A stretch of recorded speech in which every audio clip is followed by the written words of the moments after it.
Hey, everybody. I remember the intro this time. Welcome to Religion Love.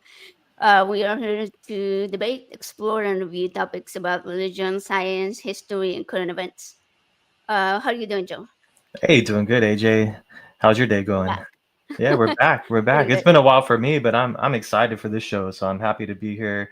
We got a great guest that's going to be on. It's going to be some interesting conversation. I'm just ready to see where it goes and jump in. Yeah, me too. Me too. We have a really good topic today.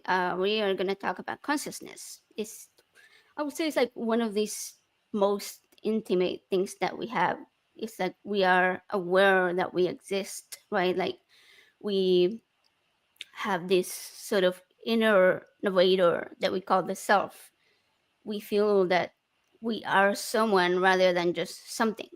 It's an experience that we can't step outside of, even if we tried. You can't be conscious that you're not conscious, right?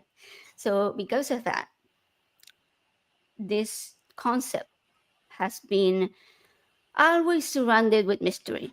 And for most of human history, whenever we encounter something mysterious like this, we do whatever humans do best, right? We fill the gaps with stories. We attributed consciousness to gods, to souls, to spirits, cosmic forces, or even some people to the universe itself. And it's not because we're foolish. Well, maybe for some, could be, right? But it's because we're trying to make sense of the one phenomenon that we haven't quite been able to measure or predict or fully explain. We have definitions for it, but we don't have an explanation for it. And when you don't know how the mind works, the supernatural can feel like the only language that we can have to describe it. But today, in the age of neuroscience, cognitive science, human biology, animal biology, philosophy of mind, skepticism, we have a lot more tools to ask better questions, to get better answers, and we are able to see the human mind not just as this supernatural exception, but rather a natural part of the universe that we live in. And it's not to say that consciousness is part of the universe, just like it's, you know, we live in the universe. But, anyways, consciousness is something that emerges, evolves, and interacts with the world in ways that we are just beginning to uncover. And the beauty of a secular perspective on consciousness is that it doesn't diminish the mystery because we are still really, really curious about it. And it allows us to explore it outside of the supernatural views that other people have. And we can look at the brain and say, hey, isn't this really incredible? Isn't like the fact that billions of neurons can create this sense of being? And, you know, what can you do? So today we are going to talk about consciousness with that curiosity, and we are joined by someone that has a lot to say about consciousness. Richard, how are you doing, Richard Gilliver? I'm very, very well. Thank you for having me. I always enjoy being on, and I always enjoy talking to you and Joseph because it's kind of we get deep into the weeds with stuff, but it's not like most people will know me from the call-in shows and stuff. This is a completely different avenue to that. It's like chatting with friends. So it's like having a good it's chatting with friends. It's not It like is. It chatting is. with friends. It is chatting with friends. And so it's a completely different environment. So, and on the calling shows, I don't talk about consciousness and philosophy anywhere near as much as I would like to do. So it's great to come and talk about the things I'm passionate about, and just sit around and do it with friends and be able to get into the weeds with it. I love it too. Yeah, I really enjoy having you over because I think pretty much every time you've been on, we have discussed consciousness. It's such an Yeah, interesting sorry topic. about that. I'm a one trick pony, Oh unfortunately. no, no, no, no! I Your love it knowledge, yeah, your because knowledge is great. Yeah, because I'm really interested in the brain, and so for me to see the perspective that theology brings to say, oh, consciousness comes from God, and I'm over here like the brain. Let's talk about the brain part. So you are writing a book. Is it about consciousness or philosophy? It's philosophy. It's got a bit of both, and it's about. It's hard to categorize. I always say it's about epistemology. It's about why we believe what we believe, essentially, and guarding against the way that our mind plays tricks on us. There's going to be two case studies in there. One is a friend of mine went to see a psychic and Mhm, recorded it.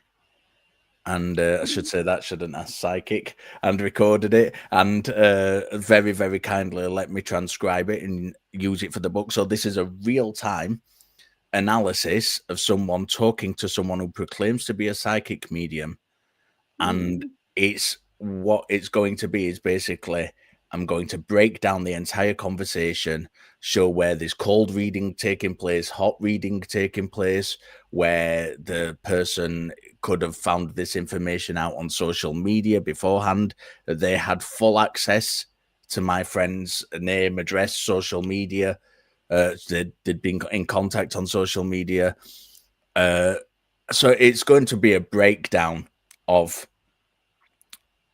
if we're looking at this through the eyes of a believer, if we believe in psychics, look at these other possibilities.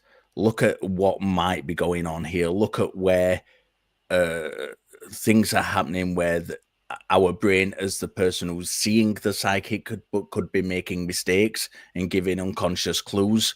Look at the way that the person who proclaims to be a psychic is uh, either consciously or unconsciously manipulating the conversation, and all those things, and it's going to break it down. And the other case study in there is applying psychology to the resurrection accounts of Jesus. mhm, So it's going to go into, briefly, it's going to go into this kind of idea that, the gospel accounts aren't actually eyewitness accounts, blah blah blah. But for the sake of argument, it's going to accept that the gospel accounts are actually writing about eyewitness accounts, and it's going to break it down from the psychological perspective. And it shows that every single aspect of the gospel accounts, when they're talking about the resurrection of Jesus, every single aspect can actually be accounted for by known psychological phenomena. And it's going to go into that and break all that down. But they're the case studies. It's also going to talk about how we get tricked by social media, how we get tricked by spam, how we get tricked by things like propaganda, and where we're reading things like there was a big think about TikTok might be banned in America mhm, last year or a couple of years ago, and it's going to go into a bit of the stuff behind that and how people manipulate things to try and push an agenda on social media. So it's a whole range of stuff. The first chapter of the book talks about philosophy. The first two chapters set up the rest of the book, and they say, look, in the first chapter we talk about philosophy, we talk about the universe. So we talk about, there's lots of different ways to assess what reality might be, but hopefully by the end of this book you can agree with me that what I'm suggesting is the best way to analyze what reality possibly is.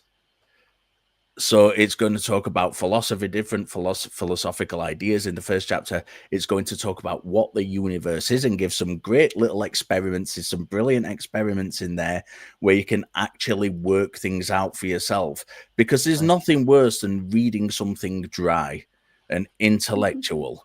And, I've talked to AJ before about this great, great, great neuroscientist called Antonio Damasio, whose mhm. books are boring as fuck. They really, really are dry. It's brilliant. The subject matter is brilliant, but they are a slog to get through. And there's nothing worse than reading a book which has got complicated ideas in, where it's dry and it's a chore to get through. So what I try and do in this with big concepts, big ideas like the universe, I try and give little experiments. So to for example, to kind of gather what the speed of light actually means. Mm-hmm. I put it in the framework of driving at 55 miles in a car, 55 miles an hour in a car, and how long in time it would take to cover the same amount of time at distance that light travels in a second, in a minute, in a year. Oh, So you go into it yourself, you do the work yourself. Yeah, I like that because it lets you conceptualize like exactly what you're trying to explain, so you have a better idea to actually see it yourself. I like that. Absolutely. And with the universe, it's so easy. I think we've been exposed that much. I'm an old man, and I've always been interested in the science of the universe since as far back as I can remember. And I think it's very, very easy to kind of get this idea of the universe is 13.8 billion years old. And we kind of just we make it smaller so we can accept it. We make it manageable so we can accept it, these big numbers that we're given. And I think a lot of the time we don't stop to think about what it actually means. like compare it to something else Yeah, that we we need. can understand better. Yeah. Yeah, absolutely. As Joseph said, to conceptualize it, to really, really grasp it, what it means. So that's what the first chapter does with philosophy and with the universe. And the second chapter, which is going to be my favorite chapter of the book, goes in to consciousness. It goes Okay. into how the brain works. It goes into psychology. That's my chapter. That's the chapter I'm writing for myself. And Awesome. it goes into consciousness, it goes into psychology, it goes into how the brain works, it goes into how the brain makes mistakes, and all that good stuff, which we're probably going to touch a lot upon today while we're having Oh this yeah. conversation.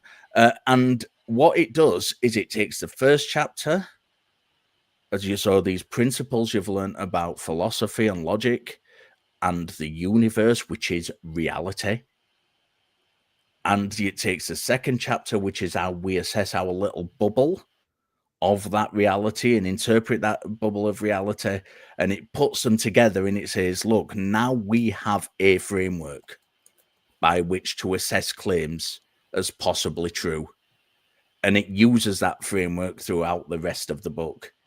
It harkens back to what we've learned in those first two chapters. And it says, right, now let's apply it. Let's apply it to these ideas of things like Jesus' resurrection, about psychics, about con men.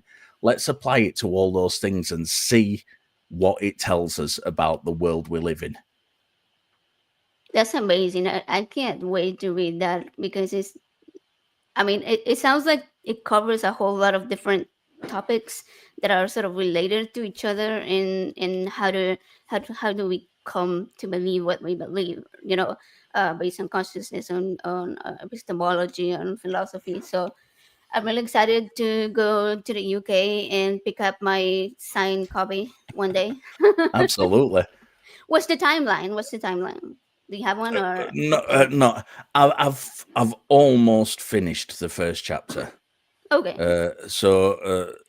I've almost finished the first draft of the first chapter, and I think at the moment there are 10 chapters. That might expand a little depending on how excited I get about talking about consciousness, because I could probably write a whole book just on consciousness. So that's the hard part, is condensing stuff.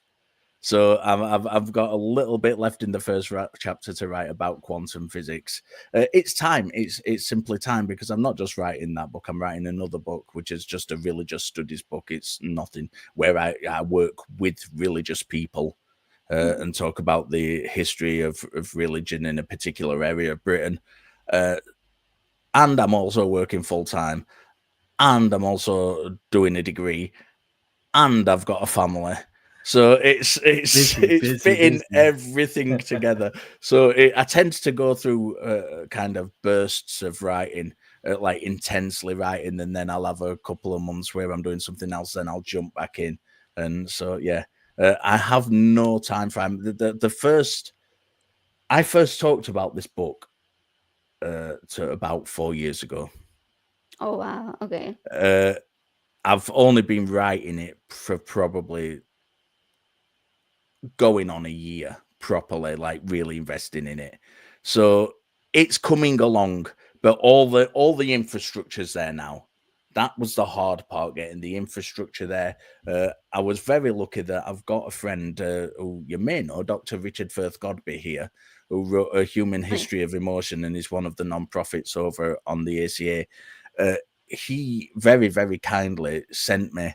He's written a best-selling book, and it really helps when you're writing a book to know someone who's already written a best-selling book. And actually, also Dr. Dean Burnett, who's another neuroscientist, he wrote a book on emotion called Emotional Ignorance. And Richard informed a lot of his work as well. I've spoken to Dean. I've interviewed Dean before for my channel, and Dean reached out to Richard. He's a friend of Richard's, and he reached out to him and asked, for advice from Richard writing his book. And I've reached out to Richard, said, "Can you give me any tips?" He was really, really helpful. He said, "Look, this is a template I'm doing. Don't show anybody because this is the second book I'm writing, and I don't want anybody to see it or know anything about it." But he sent me this great, great template, which included lots and lots of stuff I'd not even thought about. So that really, really, really helped put an infrastructure in place for me to turn this thing that I'd been talking about at that time for about 2.5 years. I'm going to write this book, and never Wow. actually done anything. That gave me the kind of get up and go to say, right, like put pen to paper and actually start doing it. And so that was really, really helpful. And it's one of the greatest things I've ever set out on doing. I love doing it. When I get the time to do it, I get in my own little zone. These go on with some spacey new age music because that's my work music, and I sit down and I just start writing, and it just comes out. The hardest part, as with writing essays and things like that when you're at university, the hardest part is remembering to source everything. Because as you know, you've had me on your channel many, many times. We've talked about consciousness virtually every time I've been on it. And once I get into the flow of talking about something, I can just go on. I can just keep going and going and going and going. So it's really hard to discipline yourself when you're like that, when you've got that personality. It's really hard to discipline yourself and say, right, I really need to make sure I'm using the right references for this. I'm using the right source material. I'm fact checking every single thing I say, because I don't want to write a book about epistemology and be telling people incorrect information. Right. I want to Right. make sure I fact check I'm quite good at fact checking. I self fact check all the time anyway. So I'm quite good at doing that. So it's just the case of doing it on paper and going out and getting the material, and it's very time consuming, but yeah, it's a great process. I love it. Well, now I know where to go when I'm writing my book. One day. Yeah, Dr. It'll Richard happen. Godby It'll here. happen. Well, I was gonna go to you, I but think she okay. was going to say you. I'll step over there. Okay, there was a funny comment on here. Somebody's asking for you to say that quote. It isn't in the tin, in your accent. Ascalon is a good friend of mine. Ascalon, it's in Tintin. First of all, let's get it out of the way. It's in Tintin. But I've met Ascalon in real life, and I've met a few people who I first met on the internet in real life. Ascalon is possibly the most visually like he is on the internet in real life person who I've met. It's just like, that's him. Yeah, there was no doubting who it was. It was like, that's him. I know that guy. And when I first met him, he's gonna kill me for saying this. He doesn't like hugging people. He's really averse to hugging people and physical contact. So I said to my daughter, I was with my daughter when we met him. I think she was 8 at the time, and I said, as soon as you meet him, as soon as you see him, I'll point him out, and the first thing I want you to do is run up to him and give him the biggest hug. So She did, and it looked very, very uncomfortable. But yeah, it's a great friend. I love Ascalon. We've known each other a couple of years now and had a lot of fun together. So yeah, That's funny. I mean, you can't say no to the children. If the you children go can't for a say no. hug, I You don't gotta think I give had them a a. choice.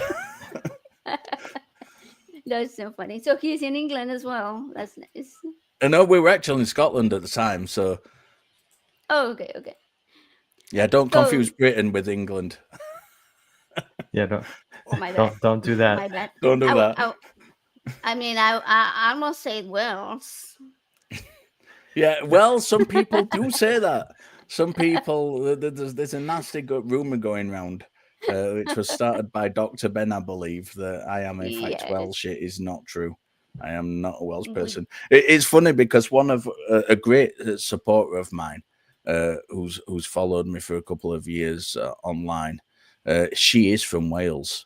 And when this comes up and I kind of protest about, well, I'm not Welsh, I'm not Welsh, she kind of always makes a little comment about, there's nothing wrong with Wales, what are you talking about? So there's nothing wrong with Wales, I'm just not Welsh. why? Yeah, I mean, that's like if I am from Argentina, and a lot of people mistakenly, because I speak Spanish, will be like, "Are you from Mexico?" And I'm like, completely different continents, Yeah, even. yeah, yeah. People do make those mistakes, and some people you can forgive for doing it, other people not so You much. can't. Other people need a poke in the eye, but we'll leave that one. All right, let's get started on this topic.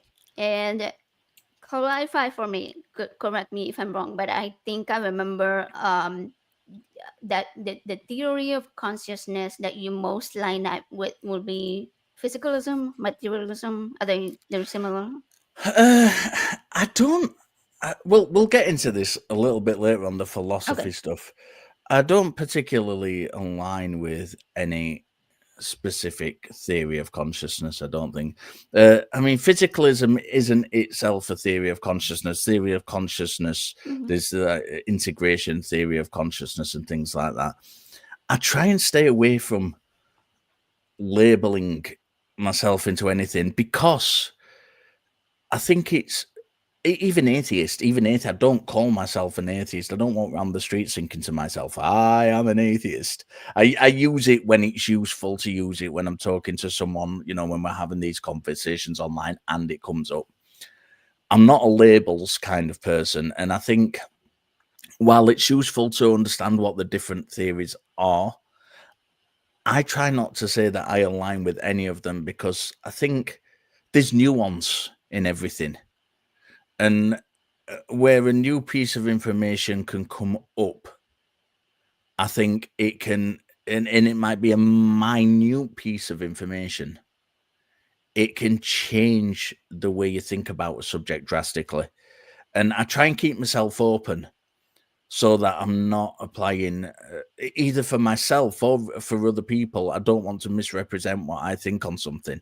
So it's very important to me not to kind of strictly align myself with any kind of theory or ideas. Or I really like, as I mean, we've spoken privately, AJ, because you're really into the mind and consciousness and stuff. I Hmm. really like Antonio Damasio's way of looking at consciousness, about it being kind of feelings and forms of pictures that we come up with. And but I wouldn't say I'm 100% a supporter of that idea, because I think there's lots of different things. Consciousness, I think we have to separate it. I think people do separate it, and I think it's a mistake to separate it into human consciousness and like non-human consciousness as a separate category. And I don't think it is. We'll I get th- into that later. We're gonna get yeah. into that. I Okay. Go have, on. Go on. yeah. That's interesting. Yeah, I've never thought of it looking at it that way. You are right though. That's going to be interesting to talk about.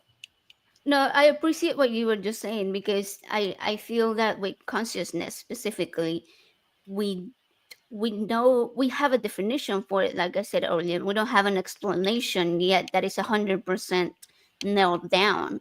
And Yeah. so if we close our mind to being like, oh, okay, this is the one label that I'm gonna take, and that's that, then we are doing a disservice to ourselves and to the curiosity of continuing to learn about what exactly is consciousness. So, what are some of the silliest ideas about consciousness that you've heard so far? I have a couple Uh, listed that I was looking into, and I was like, oh, okay, okay, go. so not going into theories specifically, because as I said earlier, there's integrated information Yeah. theory, global workspace theory, higher order theories, predictive coding theories, and all these other wonderful, wonderful ideas about consciousness. I think I saw on Threads earlier today. I was perusing Threads as I often do, and someone just put a message on from their friend who'd taken LSD for the first time, and come up with this idea that our being conscious is the universe being conscious and the universe observing itself. That for me is probably the silliest, the silliest serious suggestion, and it is something that is considered. I think it ignores too much stuff. It ignores too many things. It's poetic and it's nice, and in a way it's true, but it's not true in that I've just had LSD way, and it's not true in that the universe is actually conscious and observing itself. In a nice poetic metaphoric way, it's kind of true that our being conscious and other creatures being conscious is the universe manifesting consciousness. But we've got to be very, very careful not to confuse that with saying that the universe is conscious, because that's a very, very different thing. Right, that would mean the universe being aware that it is the universe and being aware that humans are humans and the planets are planets and all of that stuff. So yeah, that's funny because that's the one I had at the top of my list. It was it's called cosmopsychism. Cosmopsychism. Mm. That's the name for it. Anyways, and the next one was idealism, which is more like it's kind of like simulation theory, that an idea that reality is like mentally based, like that we are sort of hallucinating reality. I don't know how to explain it exactly, but that's the one that I was like, okay, that's the second one that's also silly, but it seems to have more traction than the one where people are like, oh, the universe is conscious. Yeah, there's a. If I can find it, I'm just gonna. I'll rabbit on about that in the background a little bit, but there's a great quote that's actually in the book I'm writing Okay. regarding that, and it's from, if I can't remember who it's from, let me try and find the section. But yeah, this idea of a simulation theory is a thing.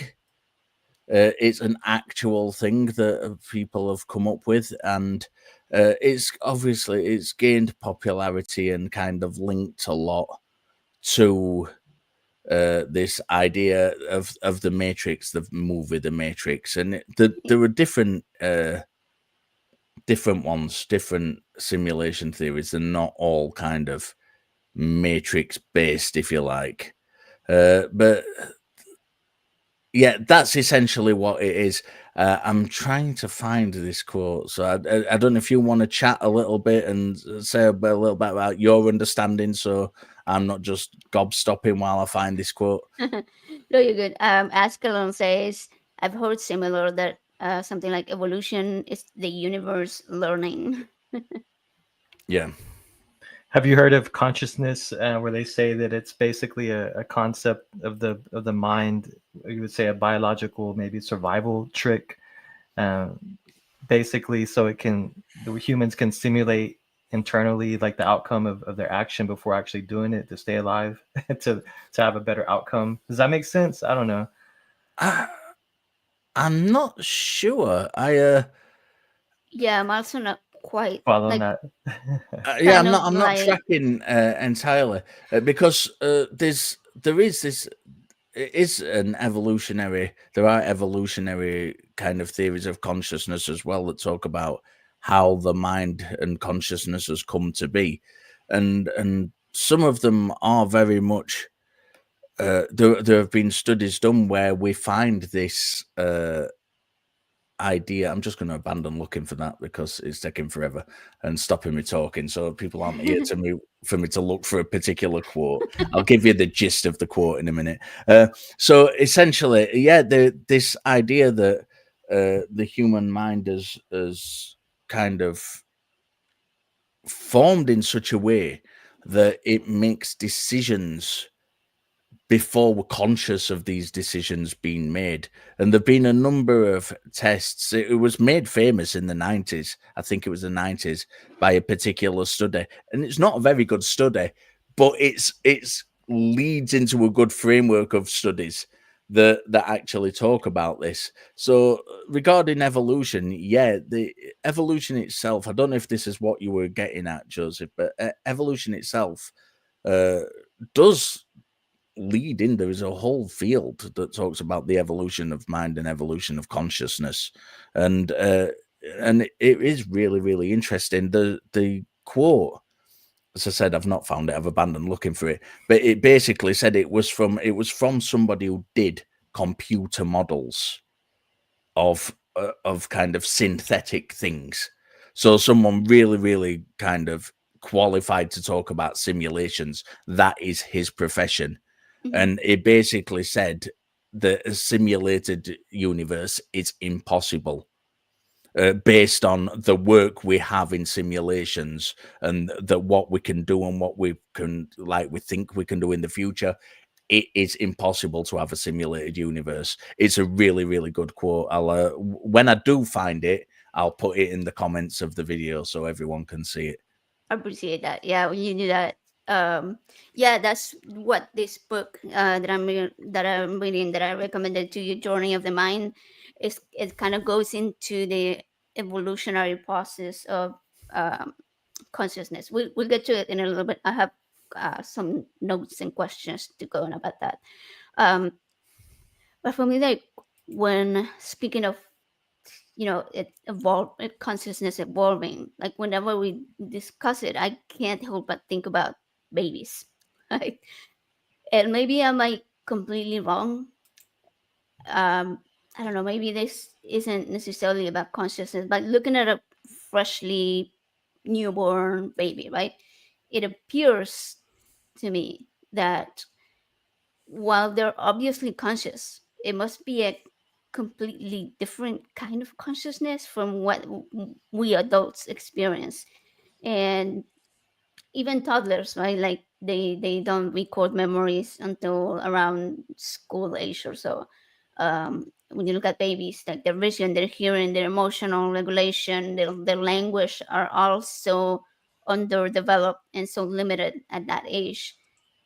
Um, and I was reading this study recently that talk about the different stages of development that the brain goes through in one single person's life, right? I don't know if you heard about it. It indicated that adolescence doesn't end actually until around age 32 or so, which made me feel a lot younger now. So I appreciate that science. Thank you. I'm barely out of adolescence, I guess. But anyway, so previously we used to think of adolescence ending in our early 20s. And so anyway, all of that, thinking about babies, adolescents, the way that the brain develops at different stages, makes me wonder about the different ways that consciousness is experienced, even by our own species. So am I misunderstanding what consciousness is when I'm thinking about that? Is that just like I think it's experience better only? to describe consciousness as something that does rather than is. Consciousness Mhm. is something that happens. The the big kind of metaphor I use for it when this is specifically talking about the hard problem of consciousness, Mhm. but the metaphor I use, but it applies to this as well, is that if you imagine consciousness as locomotion, so it's not something that is, Like the brain is something that is, and in the metaphor I use the car, a car as the is, which is the Mhm. brain. But the consciousness itself is it's an action. It's something that is doing. So like Exactly. when a car is moving, it's doing something. It's something in action, and I think that's the same as consciousness. Consciousness isn't a thing that is static, which we can say this is this is a thing called consciousness. Consciousness is a process, Hmm. and I think it's a very helpful distinction because I think it really, really helps us to understand consciousness when people are talking about it. When we see, AJ sent me, I think was it yesterday. You sent me a great little Oh, the video video. with Yeah. Brian Cox hosting, and it had kind of the four people who were in neuroscience and a philosopher on it, or three people who were neuroscientists and psychologists, and one who was a philosopher, and on the panel. And when you're listening to things like that, when you're listening to the people who do this professionally, do this for a living, all those neuroscientists, all those psychologists were people who worked in different areas where consciousness is something that they study on a daily basis. It's part of their work. And when you're listening to people and being informed, when you think of this idea as consciousness as something that is done rather than something that is, then I think it's a lot easier to grasp the ideas of the professionals when they're talking about it. And that's the way I always try and think of consciousness. And I really like what you said about babies, AJ. And one of the things I try and put across to people when we're talking about different kind of phases of consciousness in humans and consciousness in other creatures, because there are creatures that are conscious but not aware, or they have mind but they're not self-aware. And it's actually easier to imagine what's that like than it might first appear, because we are in that stage when we are asleep every day. Our brains Hmm. work, our brains are still Mm. working, our minds are still working, our consciousness is still a thing. Even though we are unconscious, we still have the capacity for consciousness. But unless we're dreaming, when we're not in the dreaming states, when we're in deep sleep, we're not actually aware of, we are not conscious. We are unconscious, but our minds are still working. The thing that produces consciousness is still Yeah. there, it's still fully working. So I think that's a really, really, really good kind of way to try and imagine what some of these creatures that have minds, that have the ability for consciousness, but aren't self aware, experience. It is, and it's that kind of, when we are asleep, when we are in deep sleep, our bodies still react to external stimuli. Our minds Mm. still react to external stimuli, but they're not self conscious about it. They're not self aware about it. And it's a really, really interesting phase when you're talking about babies, when you're talking about different stages of adolescence. All these things affect consciousness. The way, the way teenagers react. Teenagers aren't being intentionally rebellious when they're being rebellious. It's the chemicals in their body which are informing the way their brains are and the way their consciousness are, and ultimately the way their behavior is. So when you kind of trying to get a point across to a teenager and they aren't listening, it's not necessarily that they aren't listening to you. As if I'm having a conversation, I'm trying to put something across to AJ, and she just turns around and stops listening to me. It's not that that's happening. It's that they aren't capable of doing that, because that's not where their consciousness is at that time. That because of the changes going through the bodies, that's not. And it would be really helpful to be aware of this stuff. Dean Burnett, who I mentioned earlier, He is, you know, his best-selling book is The Idiot Brain, but he's wrote lots of books about, like, for both parents and teenagers to understand these ideas of what it's like to be a teenager and where it's at, where your brain's at, where your consciousness is at as a teenager, and as a parent, and how to deal with that. And as a teenager, how to deal with your parents when they're misunderstanding where you're at. So it's really, really interesting to note that consciousness does change. We are not just, I don't just have Richard consciousness throughout my life. My consciousness is changing throughout my life. The way I perceive things, the way I take things in. And, you know, as my body changes through time, so does my consciousness, because my consciousness is ultimately the thing that is doing when my body is.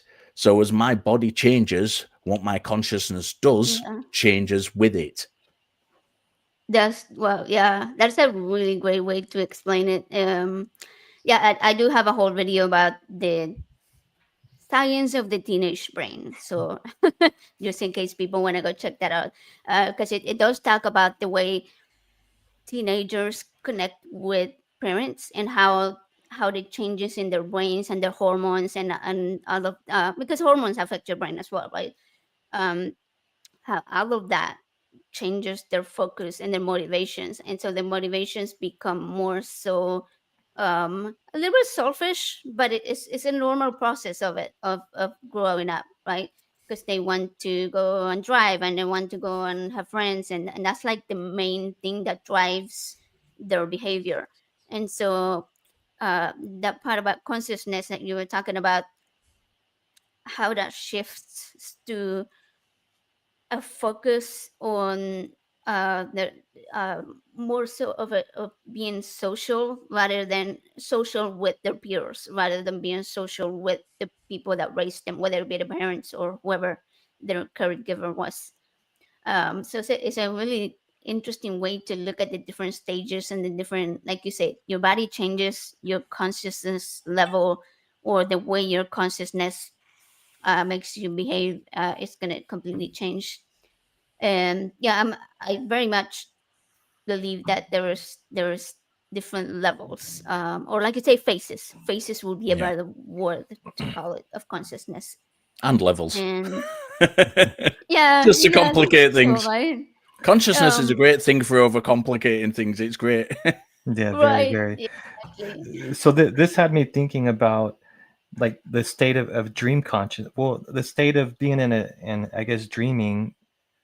Like, can you be conscious or can you be self-aware in a dream? Like, can you Yeah. be? And because like where you react to something in a dream, you know, Yeah. you think you're falling and you wake up, you know, and you jump because you think you fell.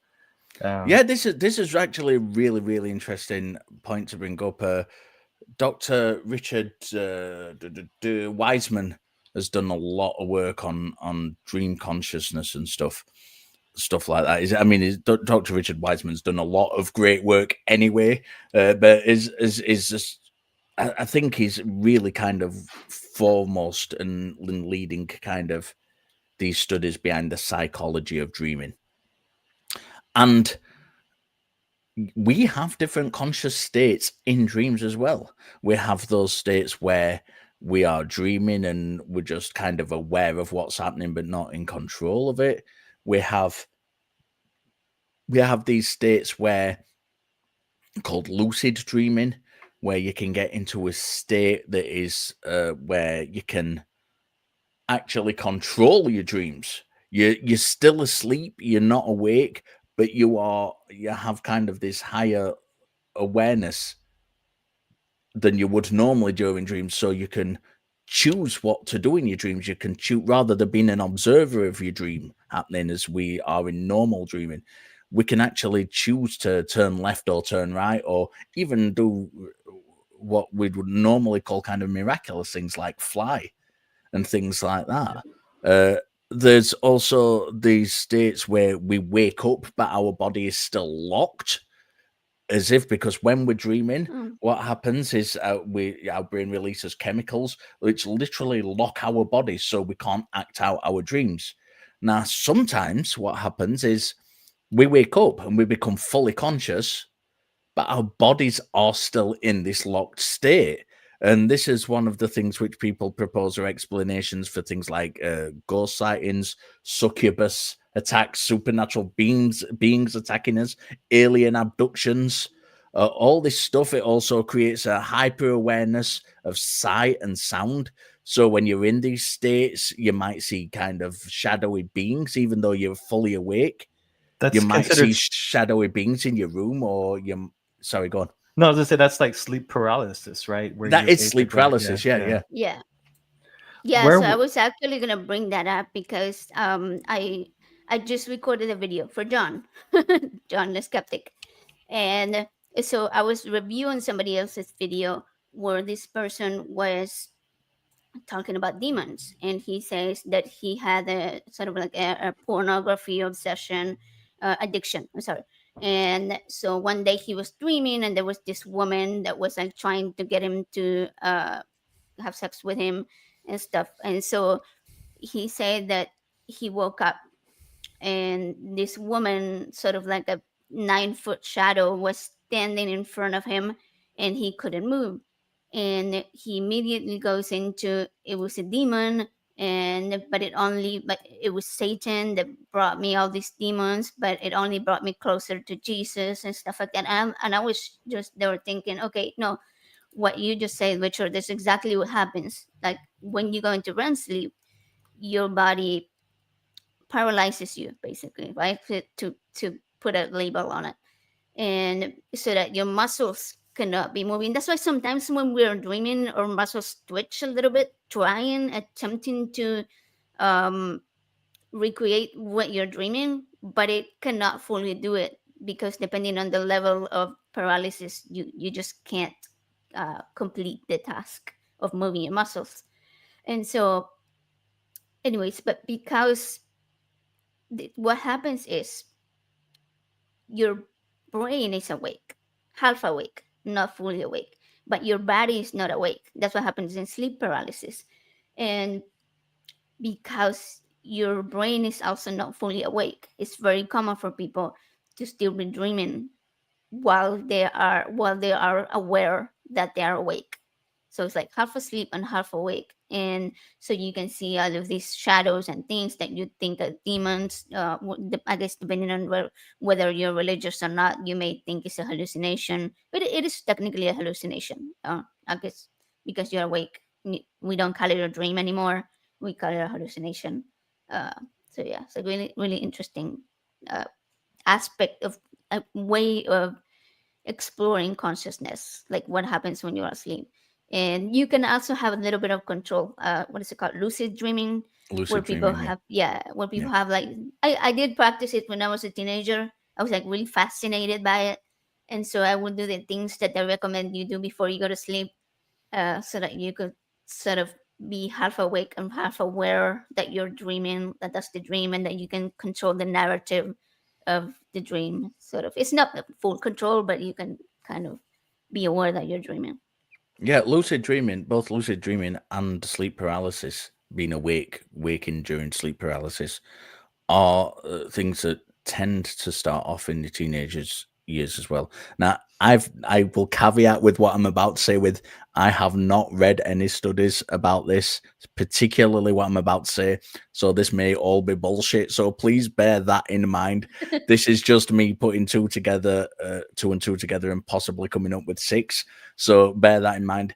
I would suggest that, and I'd love to see some studies done on this, that it is probably due to the chemical changes going off in your body, which kind of kickstart these things into action, and why we see them most often in teenagers, or certainly starting in the teenage years. They can carry on if you're someone who suffers particularly anxiety throughout your life and things like that. They can carry on into adulthood, but we predominantly see them in teenagers. Very rarely see them in very, very young children. And, they tend to phase out as you get older. I'd love to see the kind of a study done regarding the chemical changes going off in your body and in your brain, and the correlation to these things when they happen. As far as I'm aware, I've not seen any studies done of that sort yet. I don't know if there are any out there. I've certainly looked for some and not found them. So if they are out there, they're not at the forefront of things. They don't contain snazzy headlines, usually stuff like that. It's mundane studies tend not to kind of get a lot of attention, unfortunately. And True. sometimes the best stuff is found in them. We do get we have this problem in science where headline grabbing things tend to get more funding and more attention. It's unfortunate. Should it change? Probably, yeah. Will it change? Probably no. That's kind of just the way everything works. Well, since we're on the topic of dreams and sleeping and so forth, I want to ask a question about people who sleepwalk. With someone who sleeps, when they're sleepwalking, they're not really conscious, but are they aware of the physical surroundings? Because I mean, they open doors, they open refrigerators, eat, They and can so see. forth. Their body is processing the visual.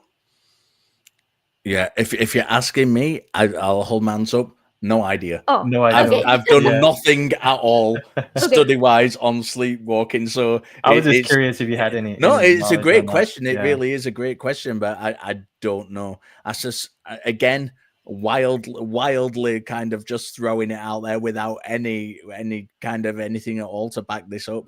I suspect it's kind of like what we were talking about earlier when you have non-human and aware animals that aren't self-conscious. Correct. I suspect it's one of those kind of scenarios, but that's me speculating, and Yeah. I wouldn't want anyone to think that there's any science behind that statement whatsoever, Well, because there isn't.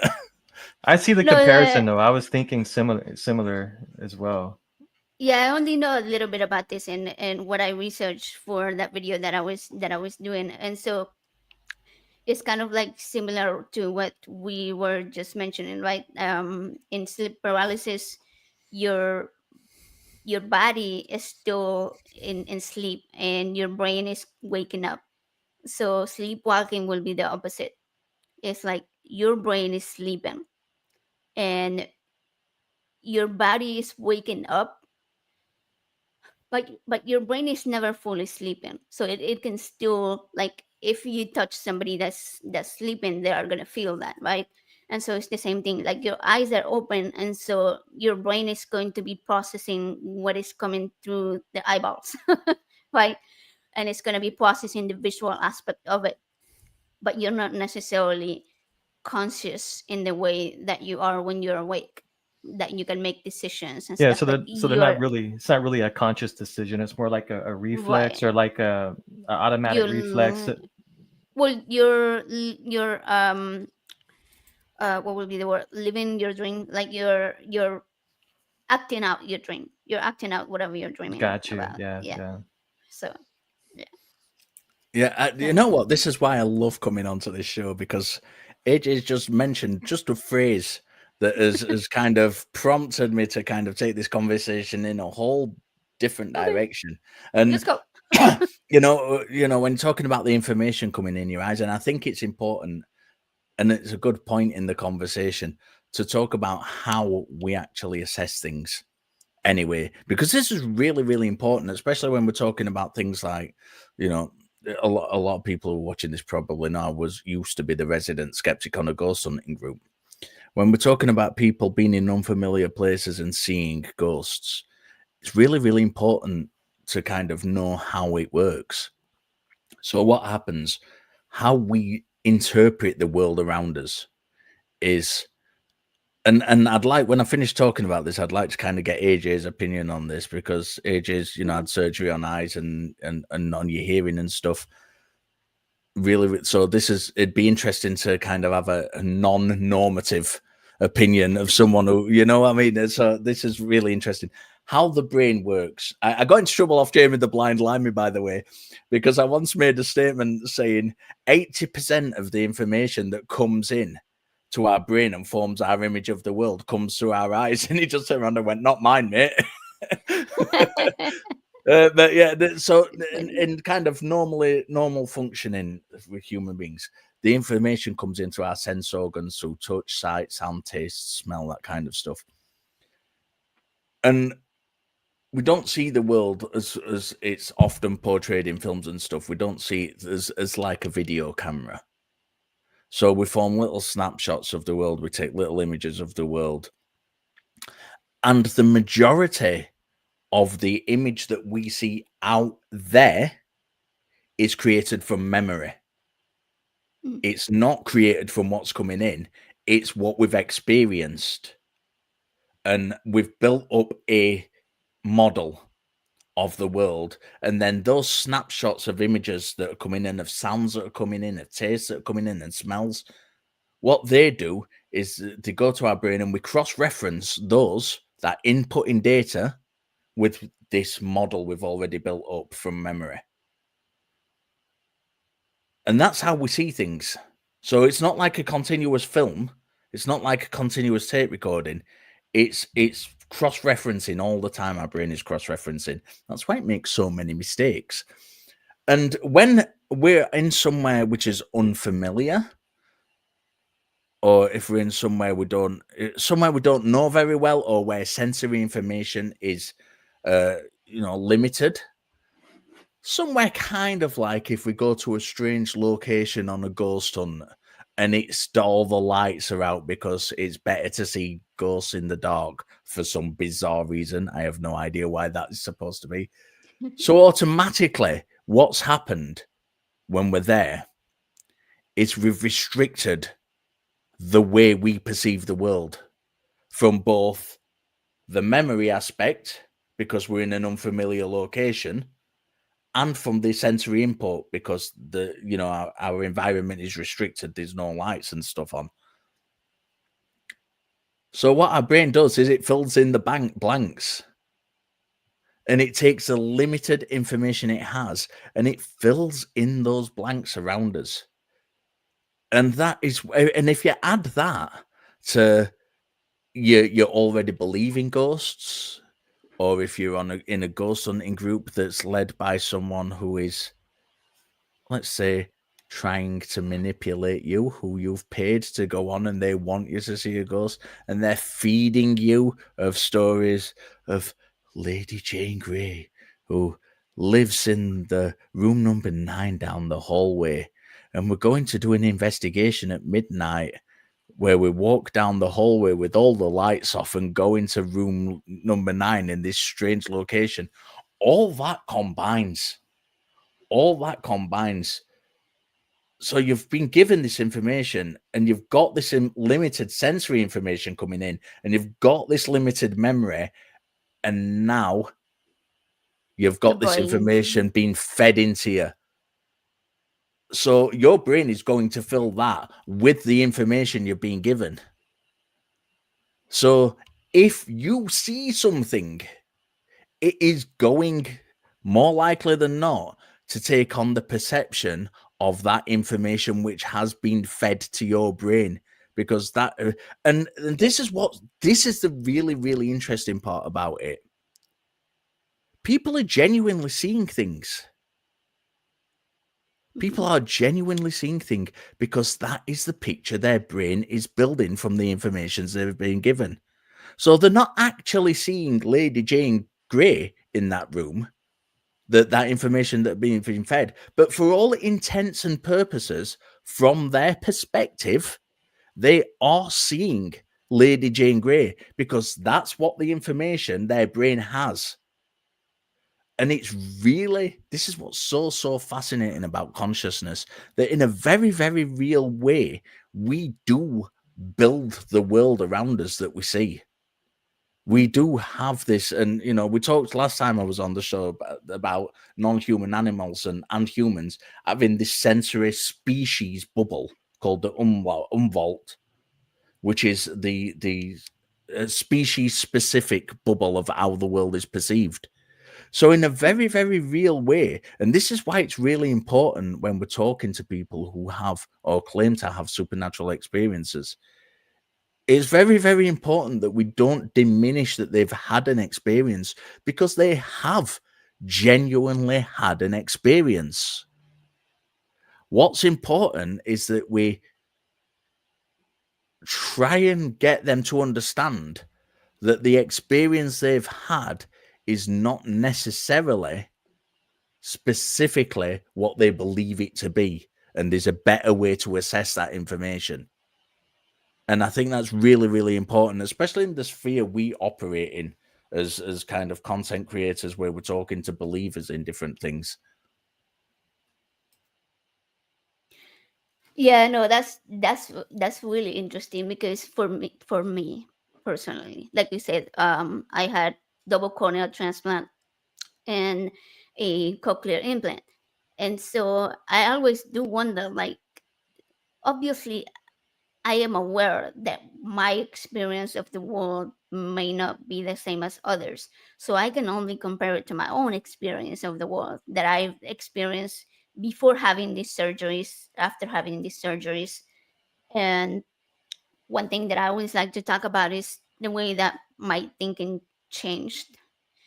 So, to give a little background, I was during my early life up to my teenage years, I didn't even have hearing aids. The hearing aids were pretty useless. They helped some, but they did not provide the level of hearing that that I get now with the cochlear implant. And I got the implant in 2017, so it hasn't been that long. And I got the corneal transplants in 2022 and 23, I think, something along those lines. But so before all of this, as a kid, my vision was better than my hearing. So my thinking was very, very visual, right? Like I had a really vivid imagination. Things were very colorful. My memories were sort of like a video replay of things rather than static photos. Um, but over the years, like the last 15 years or so, my vision became worse and worse and worse. And then at some point, I was diagnosed as legally blind. And it was right around the time that I had my cochlear implant put in. And so now I could hear better, but I could see less. And without me even noticing, this is something that I've only recently became aware of, that my thinking became a voice, and mostly a voice. Now it's still mostly a voice, even though I have my vision back. And I imagine it's gonna take a while before, like maybe a couple of years before my thinking becomes more visual again. But I lost all that visual thinking, all that, I would say, not the creativity itself, but like before I could create images in my brain, and now I just, like, you describe something to me, I could draw it for you, but I can't put it in, or close my eyes and put it in my brain, right? And so I don't know. I haven't quite had any experiences since that I could be like that I could be comparing to past ones. But I did have a hearing experience once, and I always talk about this one when Joe's father passed away, and we were coming home from the funeral, and I walked into their house, and I didn't have my implant at the time, so my thinking was still very visual. And so I walk into the house and hear his dad telling me a phrase. Like it was his voice, his accent. I clearly heard the voice. And, for years, I always claimed it as the ghost, his soul spoke to me. But now, talking about having these conversations with atheists, with people who don't believe in ghosts and souls, and I'm like, well, clearly it was perhaps my brain making a connection with a memory of his voice and rehearing that. So, in a way, some kind of hallucination that happened while I was fully aware, fully awake, not not in any kind of um, altered state of mind other than like stress, right? But stress can Can trigger that, bring yeah. on, yeah. So I don't know if that helps you with any of what you're thinking about, like the way consciousness sort of adjusts itself for Yeah, my own experience. absolutely, and that's why I wanted to kind of hear your perspective. Uh, a lot of the work that's been done in consciousness studies, I mentioned earlier Antonio Damasio. He was a neurosurgeon, and he's had patients and made case studies of patients in his books who have had brain surgery, and it's having brain surgery has completely changed their perception of the world around them. David Eagleman, I think it was David Eagleman in his book The Brain. I may be misremembering, which is another thing the brain does quite a lot. Dr. Julia Shaw is your person to go to for misremembering stuff. I told you I read a lot of this shit. David Eagle, I'm sure it's David Eagleman who talks about a case study in his brain where a guy sees for the first time after not seeing, and he literally has to relearn who his children are, Mm. because seeing them, getting that information in his brain visually changed his whole perception of his children, and he had to relearn who his children were. And I'm not sure if it's David Eagleman in the same book who talks about having there's a kind of simulation device that allows you to participate in having a different kind of visual experience.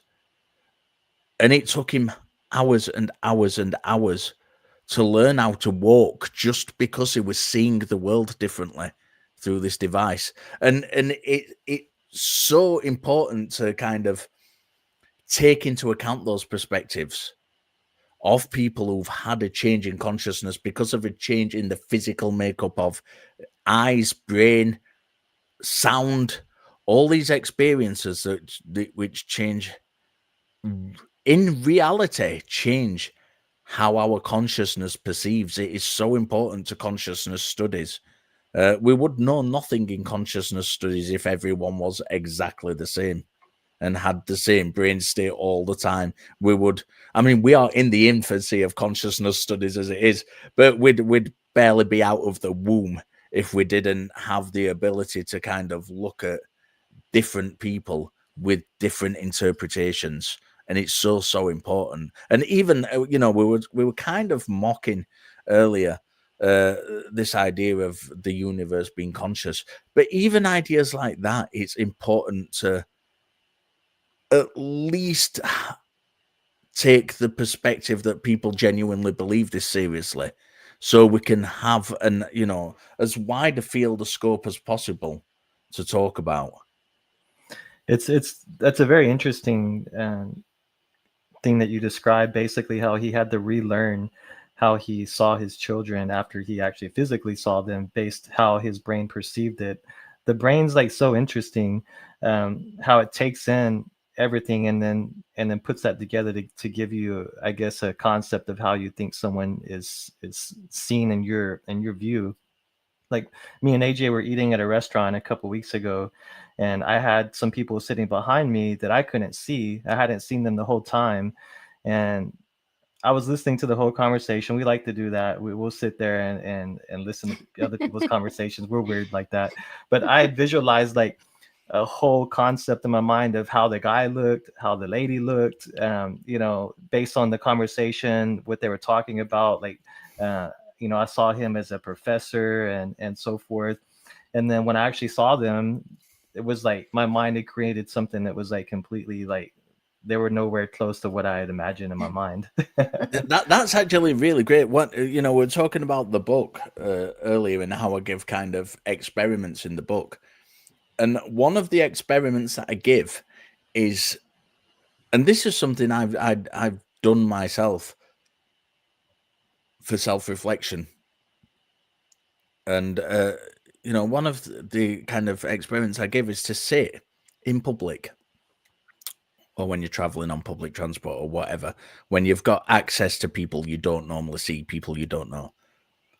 And if you see them wearing a t-shirt. Like I noticed, Joseph, you've got a Nirvana t-shirt on now. Yeah, so let's say you come across someone with a Nirvana t-shirt on. Don't do anything apart from observe yourself how you react to that.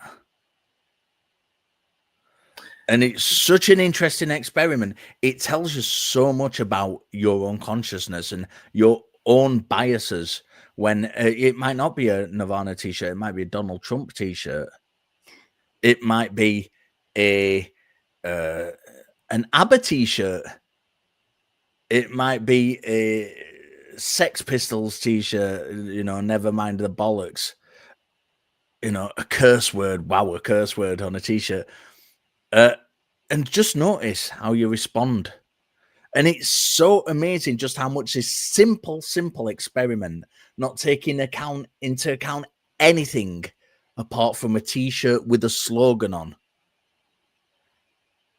can elicit in you emotional responses and you know, a whole array of neurons firing that kind of unleashes prejudice that you might have, that unleashes favoritism. If if you see someone with a Nirvana t-shirt and you're a Nirvana fan, you might how much you're biased towards that. See someone in, for example, if you don't like Donald Trump, and some people do, but let's remaining politically neutral. If you don't like Donald Trump, if you're one of those people, and you see that t-shirt had the feelings of resentment or hatred or whatever that conjures up, and just being self-aware. And it's such a simple experiment to do, but it reveals so much about your own consciousness and your own bias, and how that feeds into how you interpret the world around you.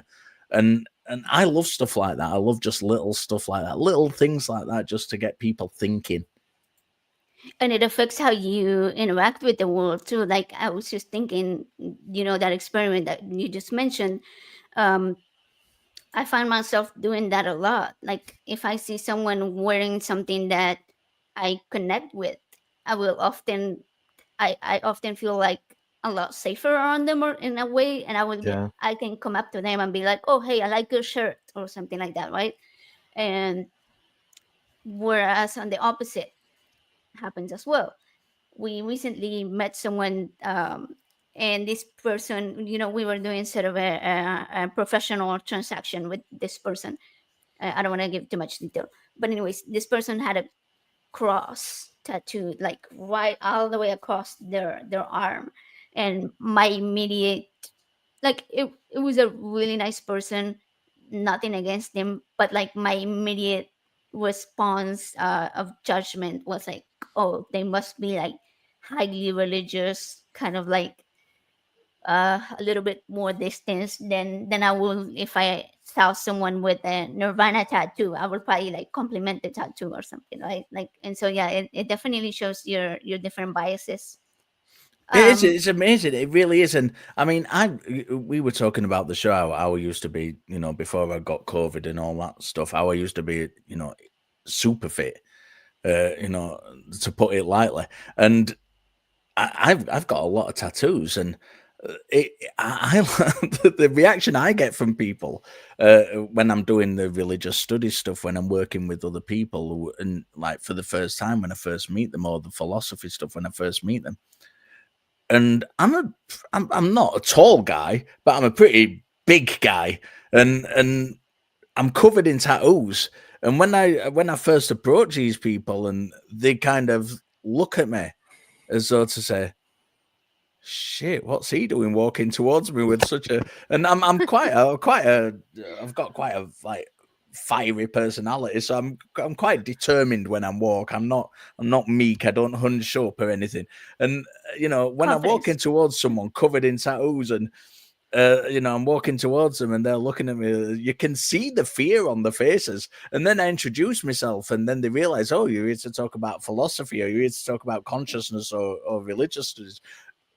And the demeanor completely changes when they realize who I am, and that they've been communicating with me via email or whatever for a couple of months. And then they finally meet me in person, and I'm not what they expect. And it's such an interesting thing to observe, that observe how you respond to other people and how other people respond to you, and how those perceptions can change in an instant, because there's really no reason, AJ, for you to feel safer with someone in a Nirvana t-shirt than someone who's got a Right. cross tattoo. Very true. Very true. Exactly. Yeah, but it gives way to like this the biases that we keep. It's interesting because for me, I've always loved tattoos, but also had that sort of bias. Like if somebody that's completely covered in them, um, it kind of made you feel a little bit uncomfortable. But then when I came out of religion, I was like, well, why do I feel this way? Like meeting, Jason Friedman. I He's was like just going to mention obviously Jason. I was right, yeah. literally just going to say, and then you met Jason Friedman, and all that changed. And like yeah, like he lives in my city, so like we met a couple times and stuff. I like it. I've met him in person several times. He's a He's great guy, huge, Jason.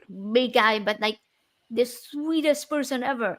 Yeah, absolutely. I mean, and then you see him playing metal music, like hardcore metal, and you're like, how is this the same person? But yeah, like it goes to show like that dudes are just yeah, it's just think, and that's how I got into getting my own, because I was like, forget it, like I love tattoos. And then I would say now I'm way more likely to have that sort of safety feeling with someone that does have tattoos than with somebody who doesn't.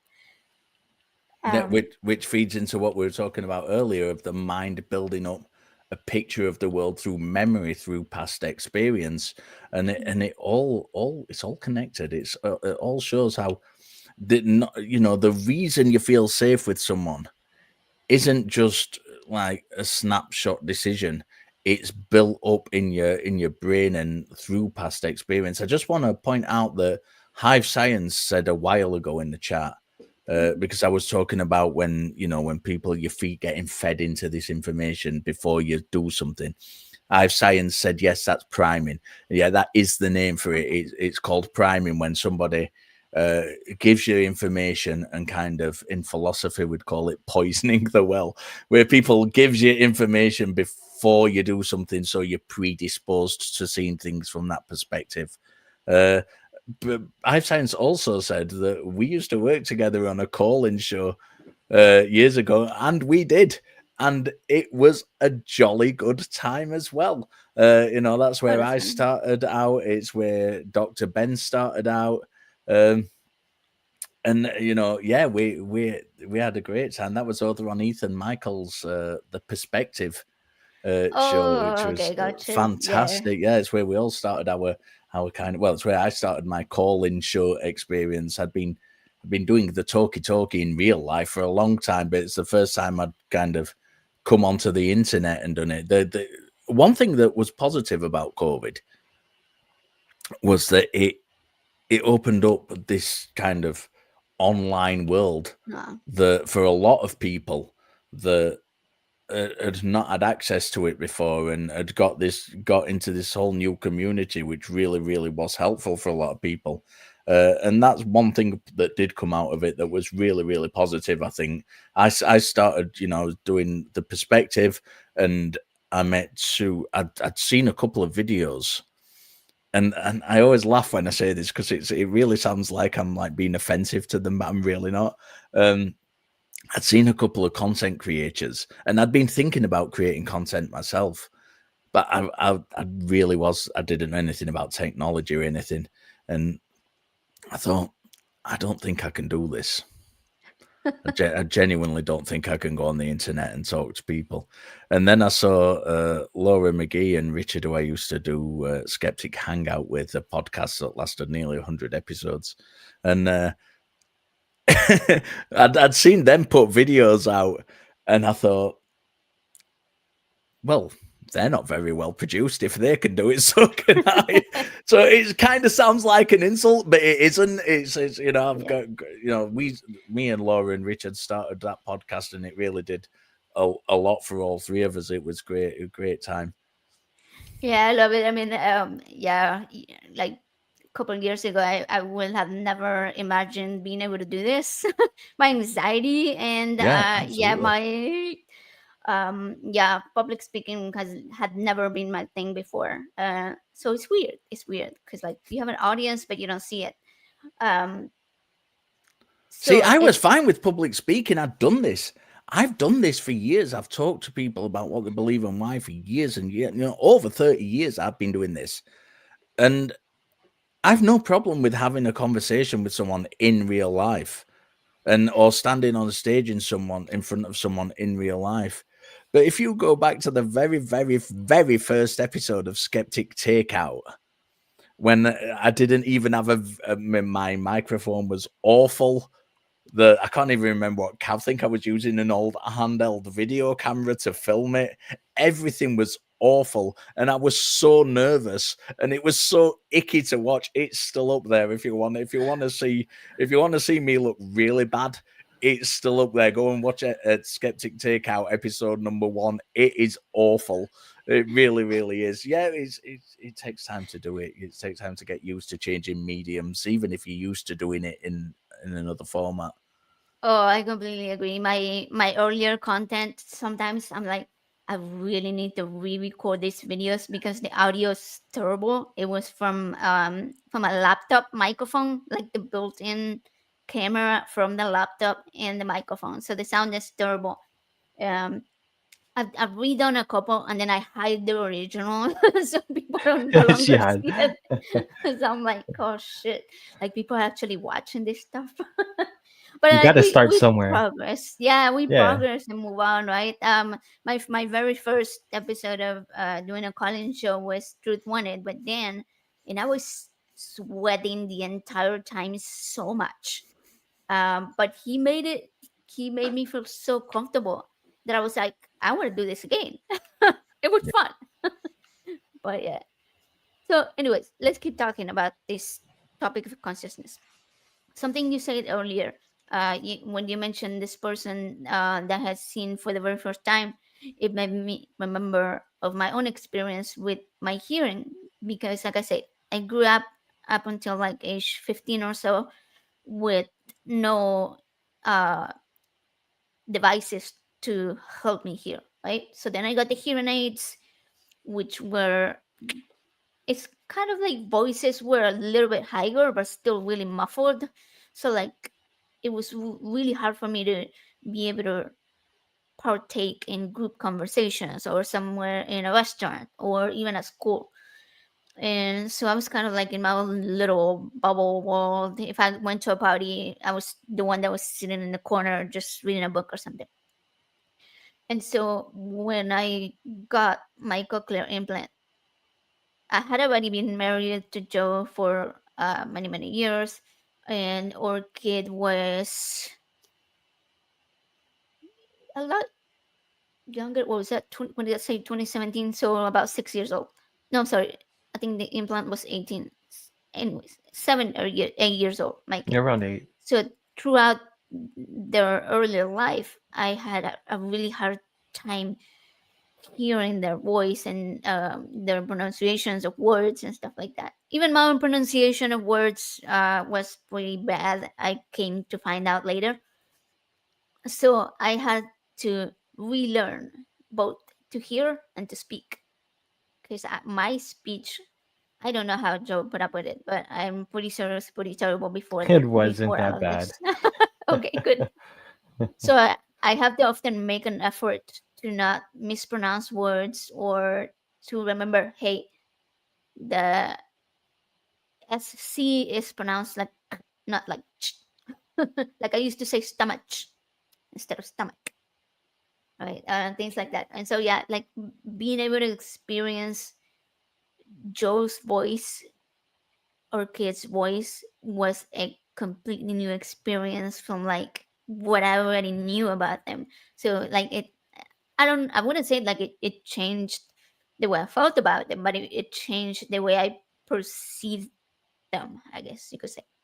So that's like a really interesting. So all of this makes me wonder, right? You know, we were talking about the different phases on how our consciousness changes based on our experiences. You know, like the input that we have.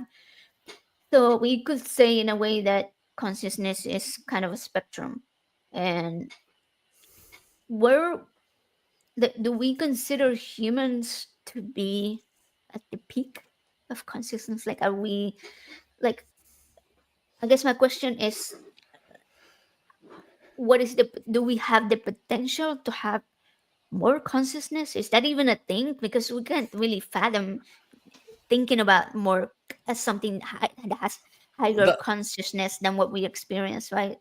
that is a brilliant question, and as with all brilliant questions, the answer is I don't know. the That's a good I answer. think are we at the peak? Can we experience more or different forms of consciousness? Who knows? Who knows? I think it's arrogant and naive to kind of say we're at the peak of consciousness. Uh, Consciousness is a spectrum, and I don't think the thing is, and this is why I argue, and you two know this because I've shouted this from the rooftops every time I've been on your show, and every time I get to talk about consciousness anywhere, I shout this from the rooftops. Consciousness forums need animal biologists who study consciousness on them.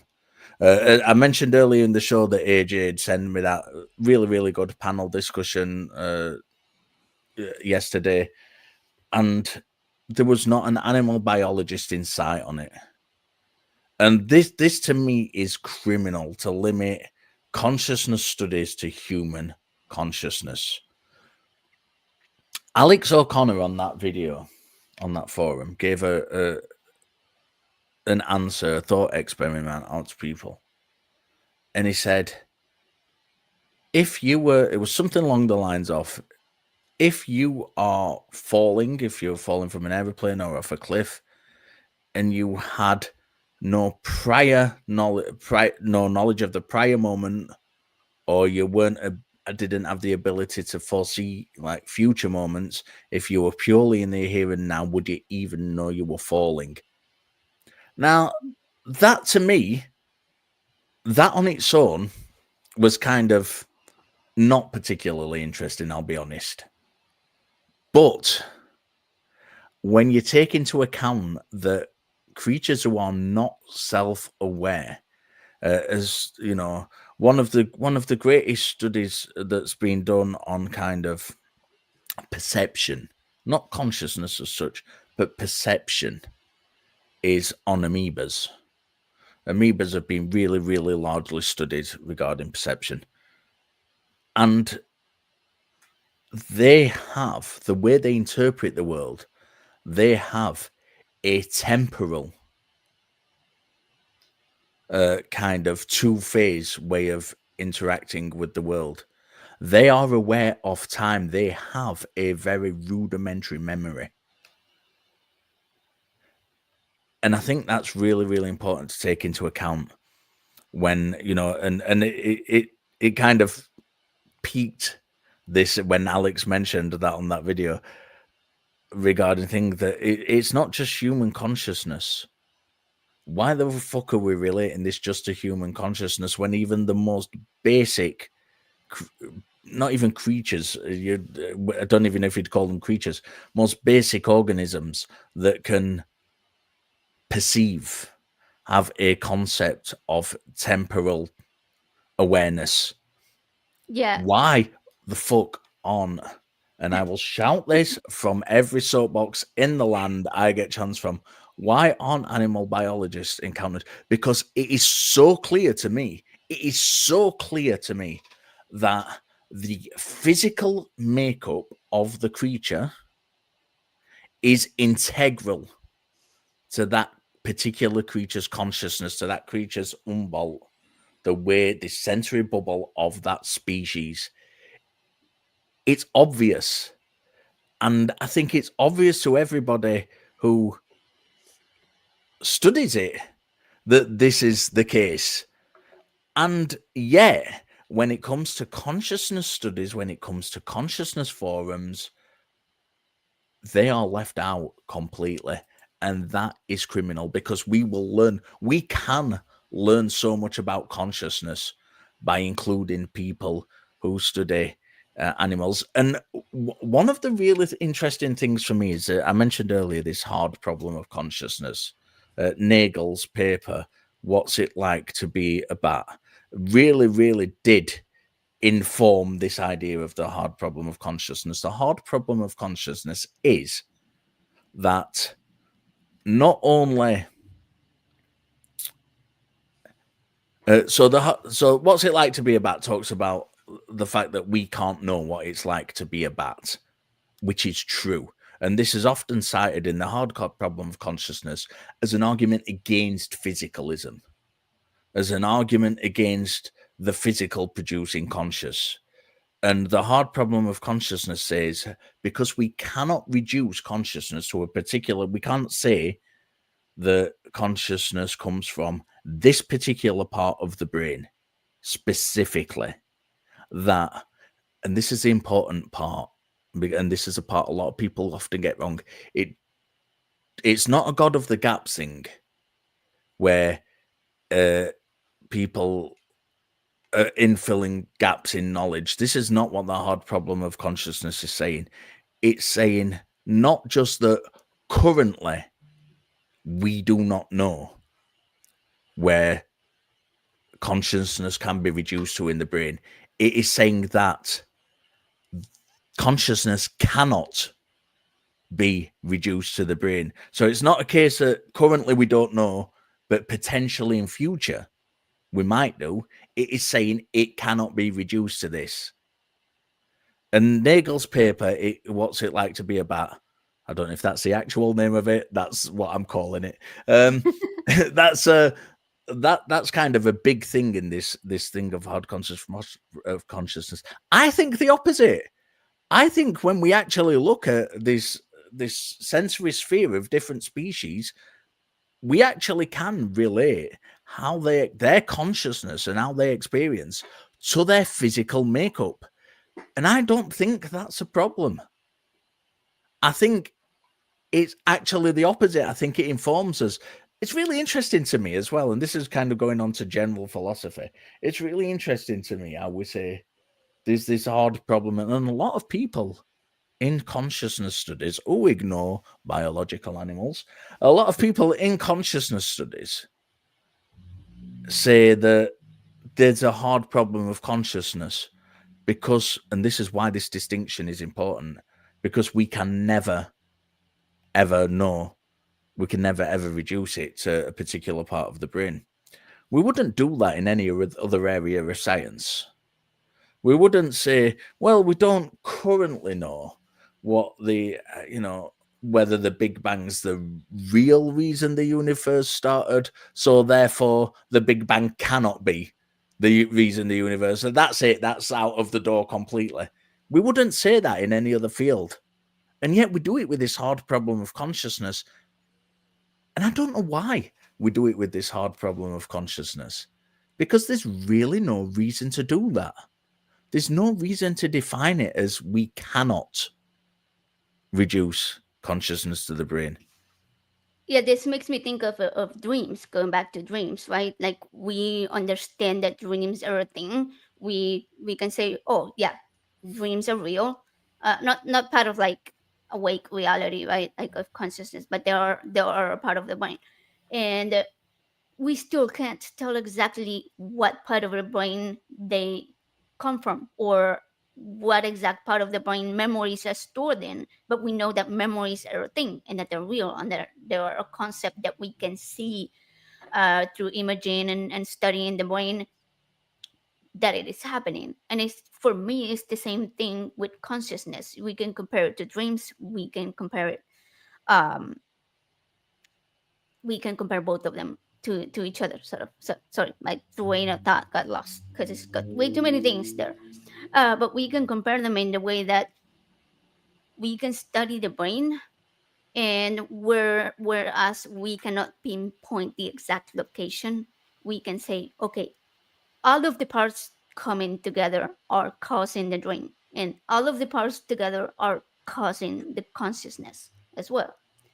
Um, so this book that I recommended to you, I think you're gonna love it because of everything that you were just talking about, um, how animal biologists should be a bigger part of the conversation. And while both of the writers of this book are neuroscientists and not animal biologists, there is a lot of animal biology involved in the book.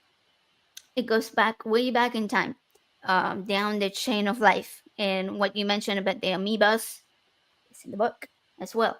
It starts with like one of the smallest and older known organisms, the archaea, which I think is like a billions of years old is where it's put at their original ones, and then it moves to bacteria, amoebas, worms, flies. Then it goes on to larger animals, organisms like fish, frogs, tortoise, birds, and then eventually it goes on to talk about monkeys and humans.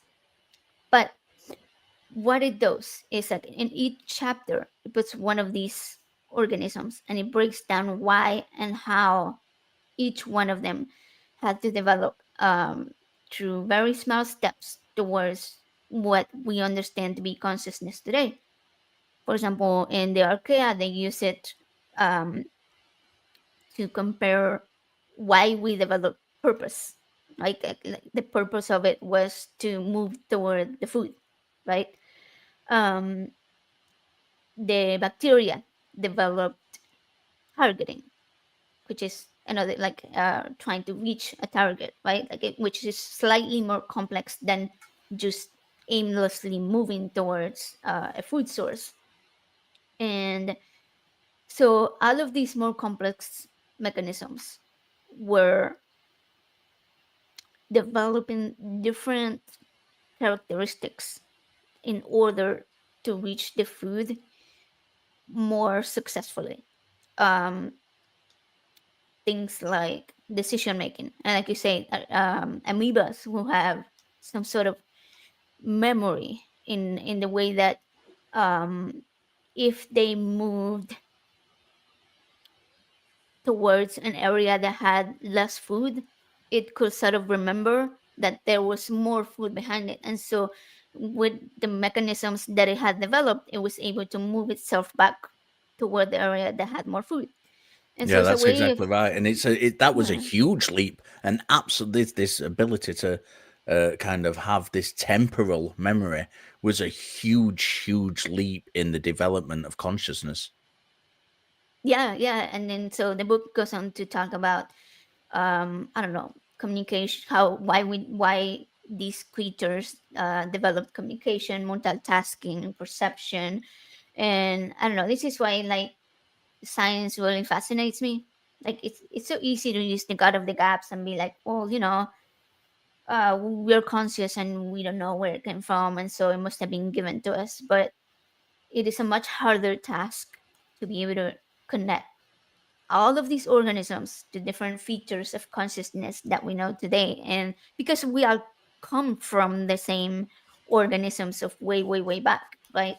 um Even though creationists may not agree, we do. And so like we can see how humans eventually came to develop this level of consciousness that we currently have. And that's what made me wonder also about the question that I asked earlier, right? Like, could there be higher levels of consciousness? And I'm sure they could be. Like, we don't know yet. Maybe Yeah, that one day we'll possibly. develop Yeah, them, you know? I mean, when you talk about it's difficult because when we talk about kind of higher levels of consciousness, we have this kind of ability or kind of leaning from, so some people have this leaning to kind of attach some kind of supernatural element to that or some kind of universal element to that, and I don't think we need to do that. I think rather than talking about in those cases, I think instead of talking about higher levels of consciousness, we're better talking about more subtle levels of consciousness. You know, I've meditated for many years, and what I hear other people who've meditated describe as higher levels of consciousness or people who want to kind of attach a mystical element to it, talk about higher levels consciousness. I've experienced as subtle levels of consciousness. It's being more aware of the consciousness that is already there, rather than having a gateway opened to this kind of mystical extra level thing. And I think that's an important distinction to make. And I think some of the language we use sometimes poisons what we kind of mean, which can be described a lot simpler. And I think having so I've not read this book that you've recommended to me. I'm looking forward to reading it, but I've not read it as yet, just because I've been far too busy to read it. Having read it yourself, have you gained a great of appreciation for how important animals and kind of like lower life forms, if you want to use that phrase, how they perceive the world and their consciousness and their awareness? Has that informed a whole new picture for you for how important that is in consciousness study? Oh yeah, for me absolutely, because we most of the conversations that we see talk about um human consciousness. And so one of the things that got me into going vegan was conversations that I had with Dan, with from Truth One at Dan. And he and I were talking about bees and fish and how they experience the world and how they can feel pain. And when I look at things like, okay, I was watching a random video the other day, that little shorts that pop up, and you see these. I think it wasn't a dog. What was it? I think it was a kind of monkey. And so there were, I'm sure you've seen these videos where they see someone that they haven't seen in years, who had rescued them or done something very positive in the animal's life. And they meet this person again, and the animal remembers that person and becomes completely overjoyed. And so it makes you wonder, what are they experiencing, because they obviously have to realize that this is somebody else. And if they meet somebody that had, say, for example, you have two people, one of them that saved their life and the other one was the person that caused them harm, the harm that they had to be rescued from, like their reactions are going to be completely different. So like they are aware that these are completely different beings, so in a way we can compare their consciousness a lot to ours, even if it may not be a level of consciousness that an amoeba has, and it may not be the exact same level of consciousness that a human has. It's somewhere in between. And it always brings me back to evolution, like the physical evolution that animals have experienced, right? Why do we not put the same thought into the conscious evolution that they've experienced? So Yes, so much. It's so much uh, in what you've just said to talk about. Uh, I I'm think sure. I'm going to return to evolution in a second, but I think first of all, I think it's really important, and I think I've said this before on your show, that I think we need to be careful when, Not anthropomorphize animals. Yeah, I know. yeah, I do think we need to be careful when we're talking about animal consciousness, not to compare it to our own too much. Mm. And it's not because I'm trying to build a barrier between them. I think we have a danger of looking from the human perspective and kind of inserting human emotion on that. And I genuinely think, and this is part of the reason I think why animals needs to be included in consciousness studies. I think they have a completely different perspective. I think their sensory bubble is completely different. And where we might see similarities, it doesn't mean that I think that's more we're correlating things that may not be there. Now, in some creatures like monkeys, like apes, that we're closely related to, I think we've got a stronger case of saying when it appears to be showing a certain emotion, when it appears to be undertaking a certain activity which appears to be human-like, it is more strongly likely to be what we perceive it to be. I think that can be a mistake when we're not talking about things we're closely related to, and we're talking about completely different creatures when they behave in a way that appears to be showing something. I think we've got to be very careful to attribute that thing to them because we don't know. Well, And can where I we ask a super quick question based on that, what you just said? So when we study the brain, like obviously our brain is a lot more closely related to apes, more closely similar to apes. But when we look at other animals and study their physiology, we often use animals that have similar organs to humans. For example, I don't know if you're studying hearts, you're going to go to pigs and such things. And so if we can compare our brains to other animals' brains, we do see a lot of differences, but we also see a lot of similarities. Why would we consider that they're not feeling the same if their brain anatomy, structures, hormones, chemicals are so similar? Yeah, another great question. I think we've got to do it in kind of layers, if you like. And when we do have those similarities that we can make reasonable assumptions that they are similar, then we can make that connection. And it might not be the fact that just in in apes we do that, and then in crows we do something completely different. It might be in the same creature. As you said, pigs is a really, really good example. Pigs are a really, really good example.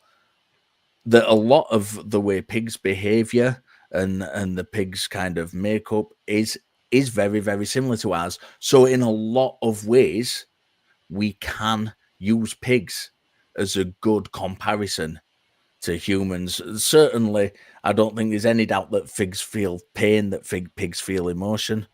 They're not figs. I don't know why I said figs. Pigs feel pain and pigs feel emotion. Maybe figs do. Who knows? But I think in other ways, when we're talking about, they certainly have different senses of smell to ours and things like that. So we've got to be very careful not to, as I said at the very start of this program, a lot of these things are very, very subtle, and it's this is why I don't like labeling myself as something, because there's always those nuances that are there. So where I'm saying we've got to be careful, it doesn't mean that we can't make those connections where those connections are reasonably inferenced. True. What I'm saying is that we have to be very careful in this idea that just because it appears to be doing something which is human-like, we don't attribute human-like behavior or emotions to it without having good reason to do so. I've just mentioned crows. Crows are a really good example. Crows are something that remember what people have done to them, and they don't just remember individually what people have done to them. They react to that. So if they've done something positive, if they feed them, they'll come and sit on them and things like that. If we've done something negative to them, they'll react negatively to us, but not just individually, throughout the community as well. So if we've done something bad to one crow, the whole community that crow is involved in will react to us Wow. negatively. I Wow. was not So aware of that. That's pretty interesting. Yeah, yeah, so it makes you think that they do have an awareness of the individual, you know. Yeah. Yeah, oh yeah, definitely. And magpies mate for life. And I've been in the unfortunate situation where I've seen a magpie killed, and then the rest of the community come down and kind of sit around it. And that is an amazing thing, especially if you're me and is as interested in consciousness as I am, to sit and observe that, because you're observing yourself, observing that, and you're thinking, what are they thinking as well? Going back to Nagel and what's it like to be a bat? What is it like to? What are they experiencing in this moment? Is it something like human emotion? Are they mourning? Yeah. Or is it just are they just trying to figure out what's happened? Are they trying to decipher if that, if the companion's still alive or dead? We don't know. And that's what makes it Right. so fast. And that's why consciousness is in its infancy, because there's a lot of questions we simply do not know the answer to. Yeah, and I am with you completely that we shouldn't place human emotions and the same level of the same type of consciousness to non-human animals. I think for me, it's more like the curiosity, like wondering exactly what is it that they're experiencing, like how Yeah. is their consciousness similar and how is it different to human. Because like obviously I'm not going to think that a fish has the same type of consciousness that a human does, or that it feels love, or that it feels empathy, or that it feels I'm sure they do have some way of, like we said, feeling of the self versus another one of their same species, like their child or whatever, their offspring. And so but for me it's like, okay, I see them having some kind of consciousness, and I love meat. I like the flavor of meat and all of that, but it does bring up the question of like, what are they experiencing, and am I causing them a type of harm that I can avoid? So yeah, that's where my, I guess, where my brain process goes to, that I'm not necessarily thinking that they are experiencing the same that a human would, because that would be unreasonable for me to do Yeah, that. it's great. I mean, even the whole makeup of of the physiology of a creature, a dog's skull, the way a dog's skull is made up, largely contributes to its amazing sense of smell. Mhm. And to and this is why looking at these different creatures, elephants are another one, absolutely amazing. uh how do you confuse an elephant?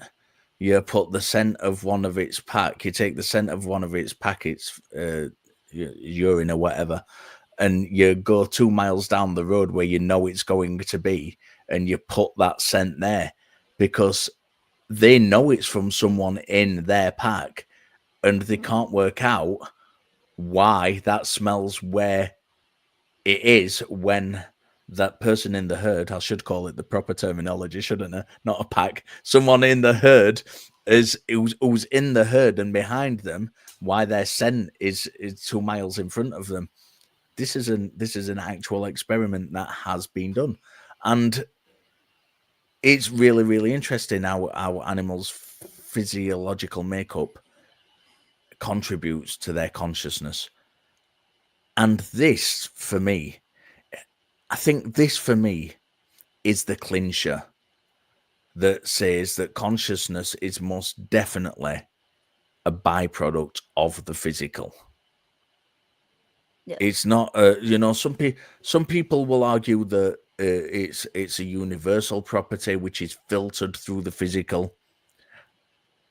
I don't think we have the grounds to make that claim. I think when we do look at different species and their different sensory perceptions, and the fact that their consciousness is directly related to their physical makeup, I think it really does inform. It's not conclusive, and it would be wrong to say it is, but it really, really does inform that the consciousness is a byproduct of the physical makeup of the creature. Our consciousness heavily relies on the neocortex, and when we go back to our earliest ancestors, when we first see the neocortex, it is a tiny, tiny lump in a rat-like creature. It's a barely perceptible lump. They've done 3D scans uh, on the fossils of these creatures and made casts, and there's a barely perceptible lump. And this is what in the human brain almost completely encases the human brain. Right. And we can trace that through its evolutionary path. And I think anybody arguing that consciousness is not a byproduct of the physical has a very, very big uphill struggle. And I think this is why a lot of them just do away with kind of accepting evolution and stuff to start Right. with. Because if you get rid of the evidence, if you just pretend the evidence isn't there, then it's easier to make an alternative claim. And but yeah, it's hugely fascinating and desperately needed animal studies. And I'm going to say it again, desperately needed Uh, animal studies in consciousness studies. Make it happen. I completely agree, and I think we will make so many discoveries if we focus on that a little bit. Like we will speed up the process in understanding consciousness. That video that we watched. This is a little bit different area of consciousness. We did cover this a little bit before, right? But on the video with Brian Cox, um, one of the panel members, Katrina, something with a K. Anyway, she specialized in. She was the one that specialized in hallucinations, and she was talking about studying auditory hallucinations. Things like when you have a strong or not just auditory but like physical hallucinations, I guess you could call them. And like when you have a strong expectation of something, like if you're expecting a phone call and then suddenly you feel your phone vibrating in your pocket and you look at it and there's no indication that it vibrated, but it's because you were expecting that it sort of made it happen in a way. And this reminded me of this study that I was reading. It was published in the Schizophrenia Bulletin like a week ago or something like that, and from the Oxford University. And the research was focused on the previous hypothesis that people with schizophrenia who have who hear voices, right, could be hearing their own thoughts. It was just an idea that they had. And because in healthy individuals, when or on inner voice speaks, right, like the auditory part of your brain is suppressed so that we don't feel like we're actually hearing the voice in the same way that we would an outside a sound coming from the outside. But when they did this study and they studied people's brains, and they found that somebody with schizophrenia that had auditory hallucinations was using their inner speech. Their auditory cortex was not being suppressed. So, in a way, their brain was interpreting their inner voice as if it was an external voice, and it cannot differentiate from an actual sound from the inner voice. And I think a lot of people, maybe just me, um, but a lot of people have more than one voice, right? You can be talking to yourself back and forth in a conversation. You can be remembering somebody else's voice telling you something. Or there can be more than two characters in the conversation that you're having in your head. And so it appears that people with schizophrenia were experiencing their own inner voice or voices as if they were coming from the outside. And so they were thinking that they were hearing all of these people that are not there when it's in fact coming in from inside their brain. So like that, I don't know, that it just reminded me of that because such a fascinating way that the differences of how the brain is structured changes the way that you perceive the whole world. Yeah, So it's like, I'm sorry, go ahead. Well, I was no, just going to you say real quick. So it's basically like your conscious mind. I mean, you're perceiving those internal voices, but someone with schizophrenia, they're not able to determine that those voices, whether they're internal or external voices, basically. Right, the Like a, brain is processing it as if it was a sound coming from the correct. So outside. they think it's like a creation of their external reality, basically. Yeah. Wow. That's wild. Yeah. Yeah. Okay. Sorry, Richard. Go ahead. you don't have to apologize for interrupting me when, first of all, it's your show, and secondly, I talk forever anyway. Please feel free to have your turn whenever you feel like it. No worries. Yeah, I think that's really interesting. I think in the 90s, particularly when or the late it was, I think it was the late 80s when the kind of very first rudimentary brain scans started like really informing in consciousness, and it developed through the 90s. I think that was a kind of pivotal period for this idea of consciousness study, and because we could see for the first time in a very rudimentary way, and it's got more advanced since then, and it will continue to get more advanced. We could see in a very, very rudimentary way the way, not just we weren't reliant on self-reporting as we were before. We could see literally into the brain the areas light up when certain emotions were taking place, when memories were taking place, when when we were being subject to particular visual stimuli or auditory stimuli. We could see for the first time in the brain which parts of the brain were lighting up, and that was a really, really important step in consciousness studies. And it's only getting more advanced. Antonio Damasio, in I think it was in The Feeling of What Happens, one of his books, made a very, very interesting comment, and it was, I'm going to paraphrase because it's about 10 years since I actually read it, but it was something along the lines of, we will one day get to the point where we can see exactly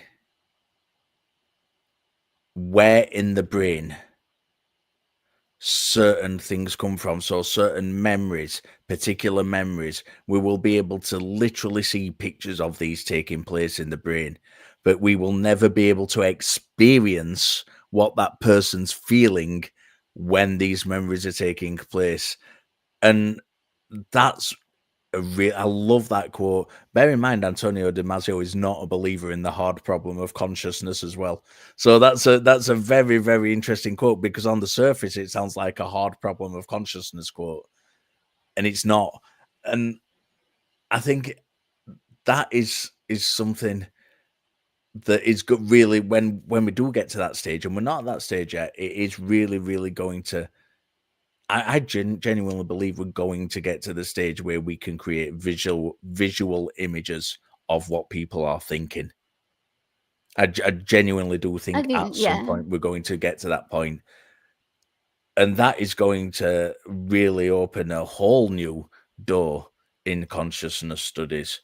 Uh, and then it is going to be about the connection between that picture, that image, and what people are feeling when they're experiencing that image, to bring it back round to that Antonio Damasio quote.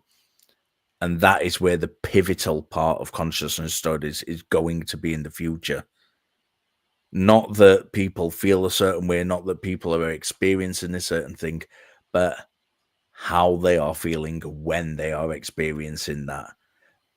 And to take it right back round to what I said at the very, very beginning of this program, is that consciousness is a process and not a thing.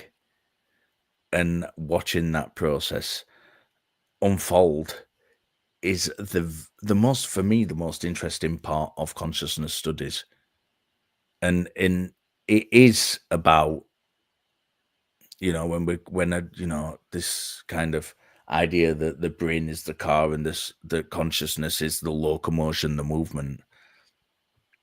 I think it is about tracking that movement rather than worrying too much, which is what this is the stage we're at now, where what we're trying to do is look at the car and say which parts of the car produce that movement.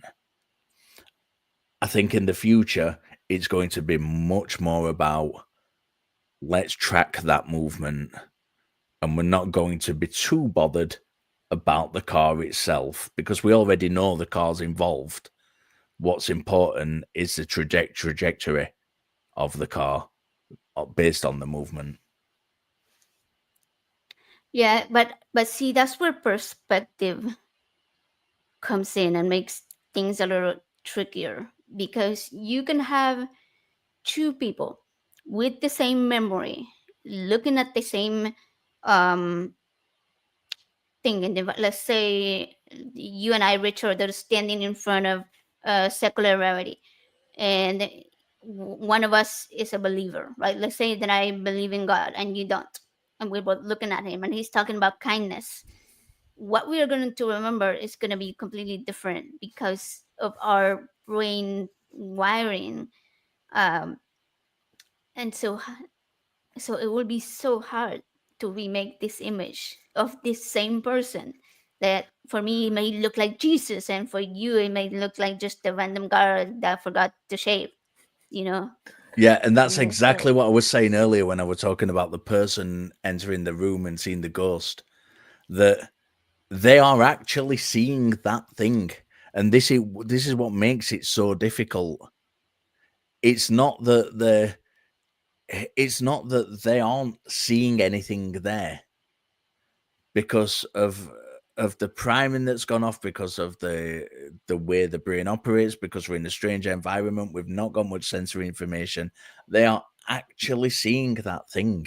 So, and this is why we have got to take experience so seriously, and we shouldn't dismiss experience. When a religious person says, I have had a religious experience, the argument shouldn't be about, well, no, you've not had that experience. Well, yes, I have. The argument should be, well, let's examine that and see if what you're attributing the experience to is reasonable to experience it to, or whether there might be other candidate explanations which are more probable or even possible. right, exactly, like the guy dreaming, barely waking up and thinking that he's a demon, right? Like you can explain that in different ways, even though he did experience that and in his memory that's going to be as real as any other memory. So what, I was watching another video by Brian Cox, and no, sorry, it was Alex O'Connor. I think it was actually, yeah, Brian Cox wasn't it? It was Alex O'Connor, and he was talking to someone, and they were discussing what does it take exactly for someone to no longer have consciousness, or to completely change the way they're no longer who they were before that moment. Basically not recognize themselves as themselves, because if you slice a finger off, then you're still gonna be yourself.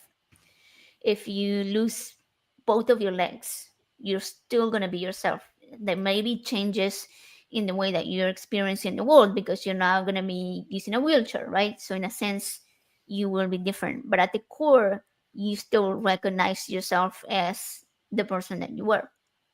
And I think, was it you and I that were talking about the guy that had the pole through his brain? Okay, Yeah, very I thought probably. so. Yeah. Right, yeah. And people that have their brains cut in half as a treatment to for certain conditions, traumatic brain injuries, all kinds of situations where there is a major shift in the brain, but the personality, the memories, and other factors remain the same. And when I think about people with memory loss, dementia, Alzheimer's. I can't help but think and wonder, how do people who believe in ghosts and souls, or that consciousness is given by God, how do they explain all of those things? Like, how do you explain that the memories are gone, that the person doesn't recognize themselves anymore as that person, because a completely different type of consciousness? Like, where did their consciousness go? So I don't know. For me, that just always continues to confirm that it is a process of a physical process. Yeah, I thought you were going to stray into the transporter problem then, regarding Oh, self. Let's not go what there. is that? Let's Okay, we want. yeah. The transporter problem is this idea that when it was originally put forward, and you mentioned secular rarity. I actually did a show, and secular rarity was part of the panel on that show where we were discussing the transporter problem. So the transporter problem is that the original version is that if you are going to a transporter like a Star Trek transporter, Mhm. and your molecules are completely dissolved and transported to Mars and recreated from the soil of Mars. And this is a very, very important point in the problem, which is often overlooked by people discussing it. And recreate you, they recreate that memory of you, that image of you, with everything exactly as it was. Is that you, or is that not you? And I thought that's where you were going with that, but Oh, okay. let's not go there today, because let's So, leave that as a teaser for next time. all right, all right. We can do a whole show about the transporter problem next time. Yeah, that sounds Yeah, like that could no. get lengthy in discussion on that for sure. Yeah, that's funny. Um, but we were talking about bad ideas over here. So moving a little bit into philosophy, if you want, because we've been going for 2 hours about No, consciousness. we can continue for a bit. We're fine. I could continue with it, but I was wondering, do you have any logical fallacies that really frustrate you, that really like trigger you I when don't people think use them? there are any that particular. The thing is with logical fallacies, and this is why they don't particularly frustrate me, is that we're all prone to making them, and I think it's one of those things that it's important to point out when we see people making them, but it's also important not particularly to blame people for making them, because a logical fallacy is in its essence just a cognitive mistake the brain's making.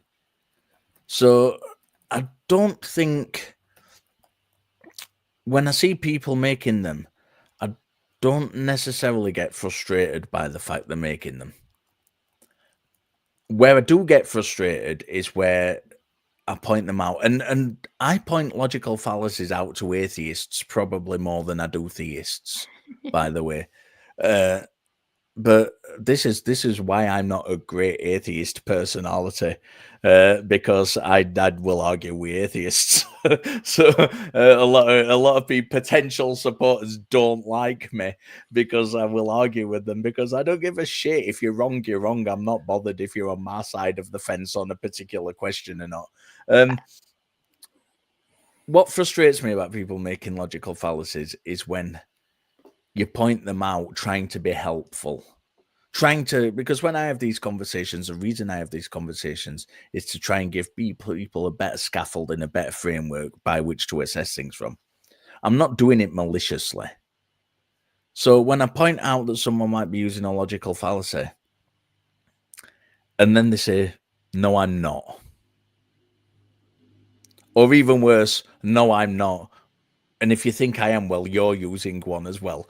That's where it becomes frustrating, and it happens quite a lot. Just because people don't like being called out on stuff.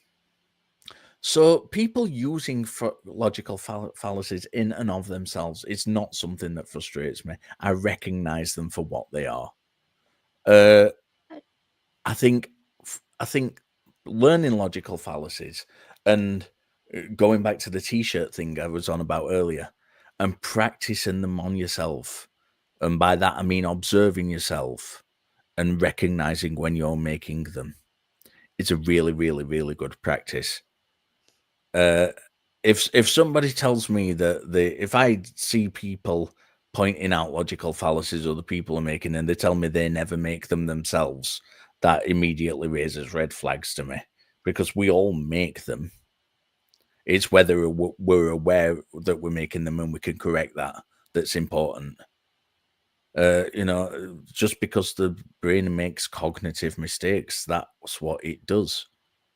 So yeah, I think that's the short answer to the question. If I can ever give a short answer to a question, that is it. No, that was a good answer. That was a good answer. But it made me wonder. You say that you point them out more often in atheists. What do you think that is? Like, what are some of the more common Uh, fallacies that atheists make?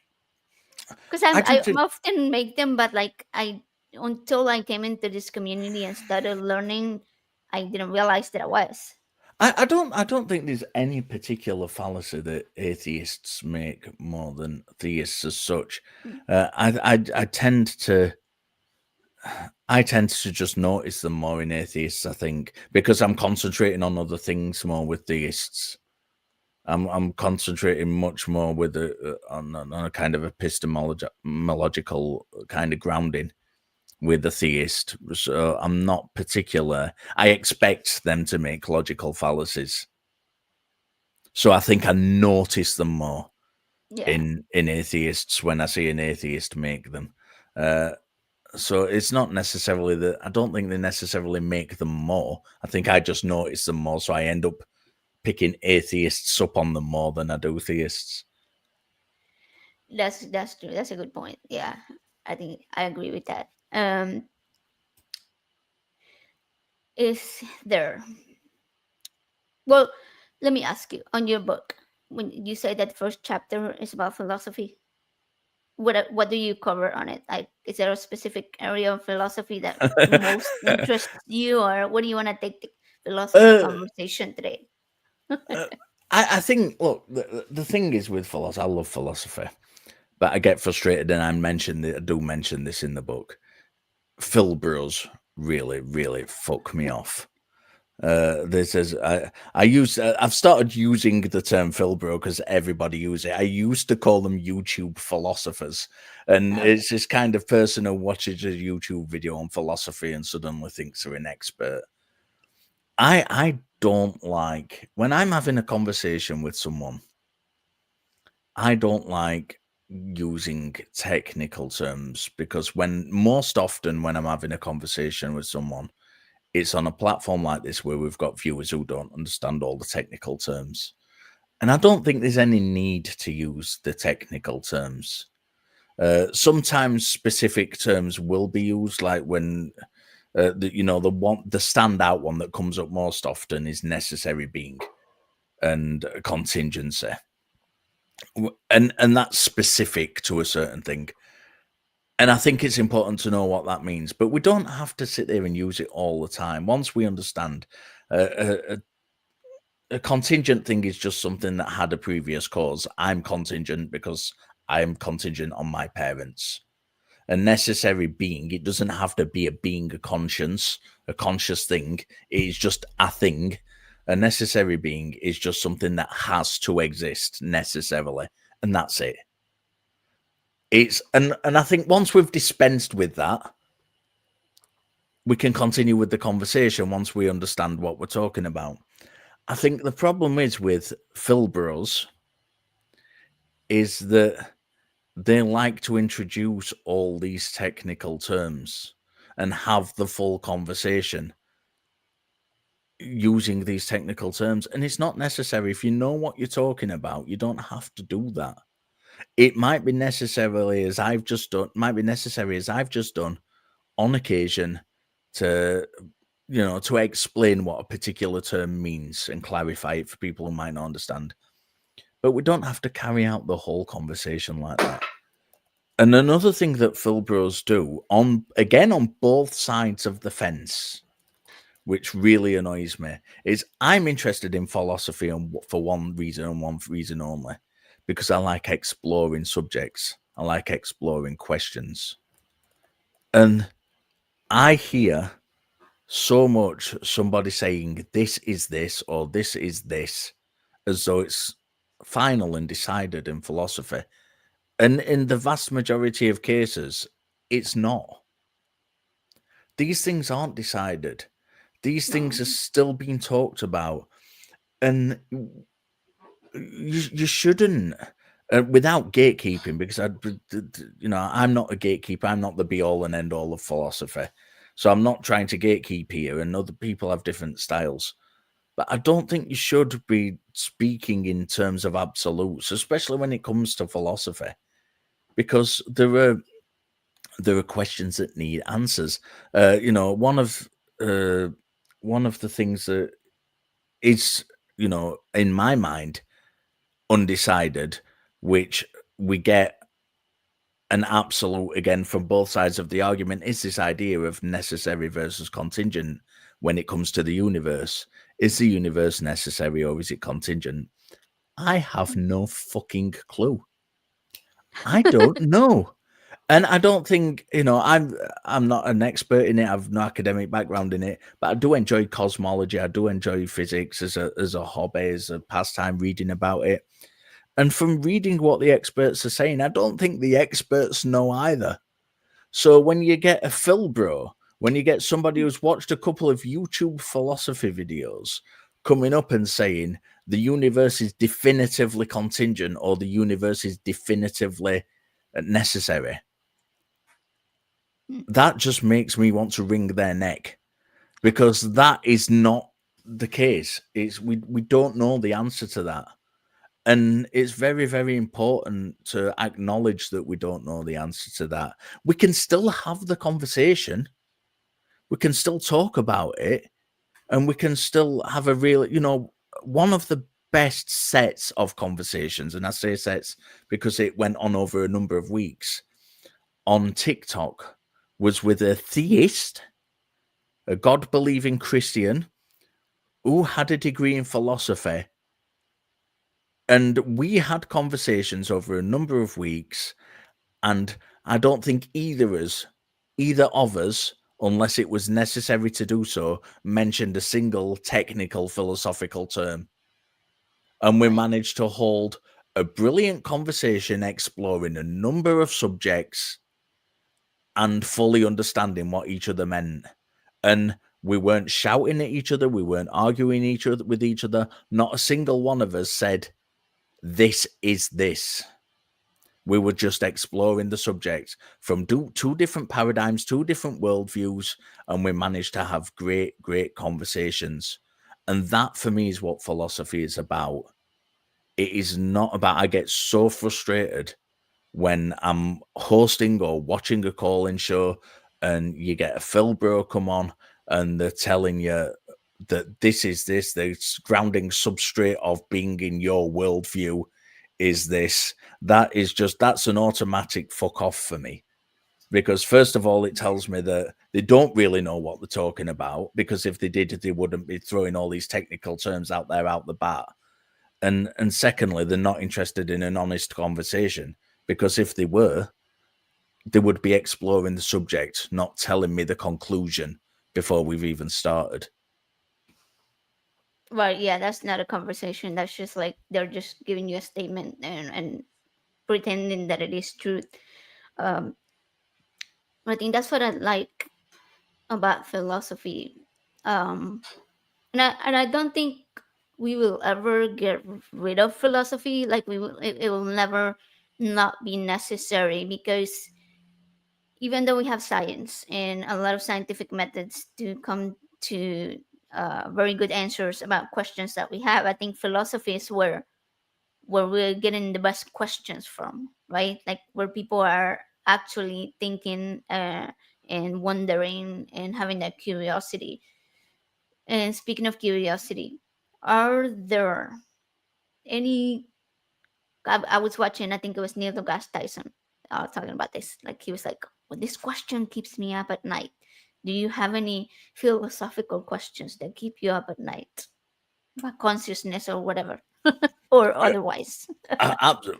They don't just keep me up at night. They plague my life throughout my days, uh, and everything and anything, and that is the honest answer. It is literally everything and anything.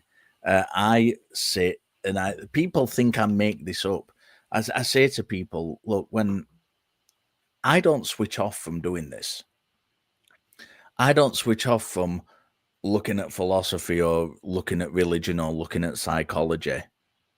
I do this all the time in one form or another. Even if it's just sat thinking about it, I'm doing this all the time. And I think that's why I probably get so frustrated with people who I perceive, and I may be wrong in a lot of cases, but who I perceive of kind of coming to this with a preconceived notion of something and throwing an answer out there, and that's it. And they're only interested in the other side or another opinion on the matter because they want to shoot it down. Because for me, everything's open. We can look at stuff and we can investigate it, and we don't have to have an answer to it. We don't have to have an answer. It's there for taking. And consciousness is the big one for me. That's my bread and butter, if you like. But all sorts of other questions, especially like regarding the universe, things like that. I've got a big interest in the universe. But all sorts of questions come up. Ethics, questions about war, questions about, I'm going to be commencing an essay very shortly, so I'll not say too much about this. Okay. But I'm going to be writing an essay shortly about the ethics of war and Oh, what is kind of justifiable. Who is justifiable to kill in war and who is not, if is anybody, all that kind of good meaty stuff.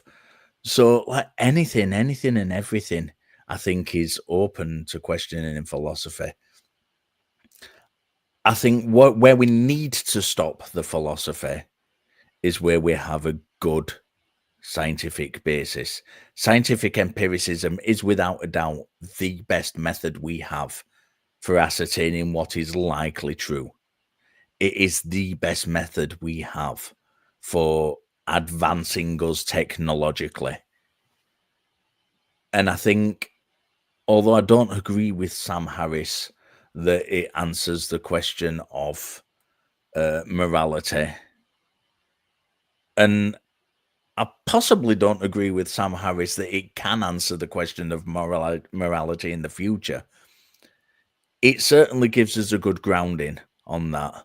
So there are lots of things in philosophy that I think we can say are pretty redundant, or we don't really need to ask, or we don't need, even if we do need to ask those questions, do we need to spend those time on as much time on them? Asking whether the universe is philosophically contingent or necessary, to me, is a interesting aside to the actual work that's taking place in cosmology and physics. That's much more important to ascertaining what the universe is than asking these philosophical questions. They're interesting. They're certainly legitimate to be asked, but are they at the forefront of that subject? No, not by a long shot. And I think goes for a lot of things in philosophy. We can use it to inform stuff, but let's not use it to make decisions about stuff. I like that. So, two things that I wanted to touch on what you were just saying. Very interesting what the essay that you're writing about. You say the ethics of war. That's a really interesting topic. Joe and I were watching Saving Private Ryan the other day, and it came to this scene where um, they are trying to safeguard to sort of neutralize this area, and they throw all of these grenades at it, and everything blows up, and they kill pretty much everybody, and there's just one German soldier left, and they walk up to him, and there's one of the American soldiers that speaks German, and so he starts interacting with the German soldier and talking to him, and he's kind of opposed to everybody else wanting to kill him. And Joe and I were talking about whether it was the right thing to do or not, and I think we disagreed a little bit on that. I was like, there are just human beings that were, they were young kids put in that position.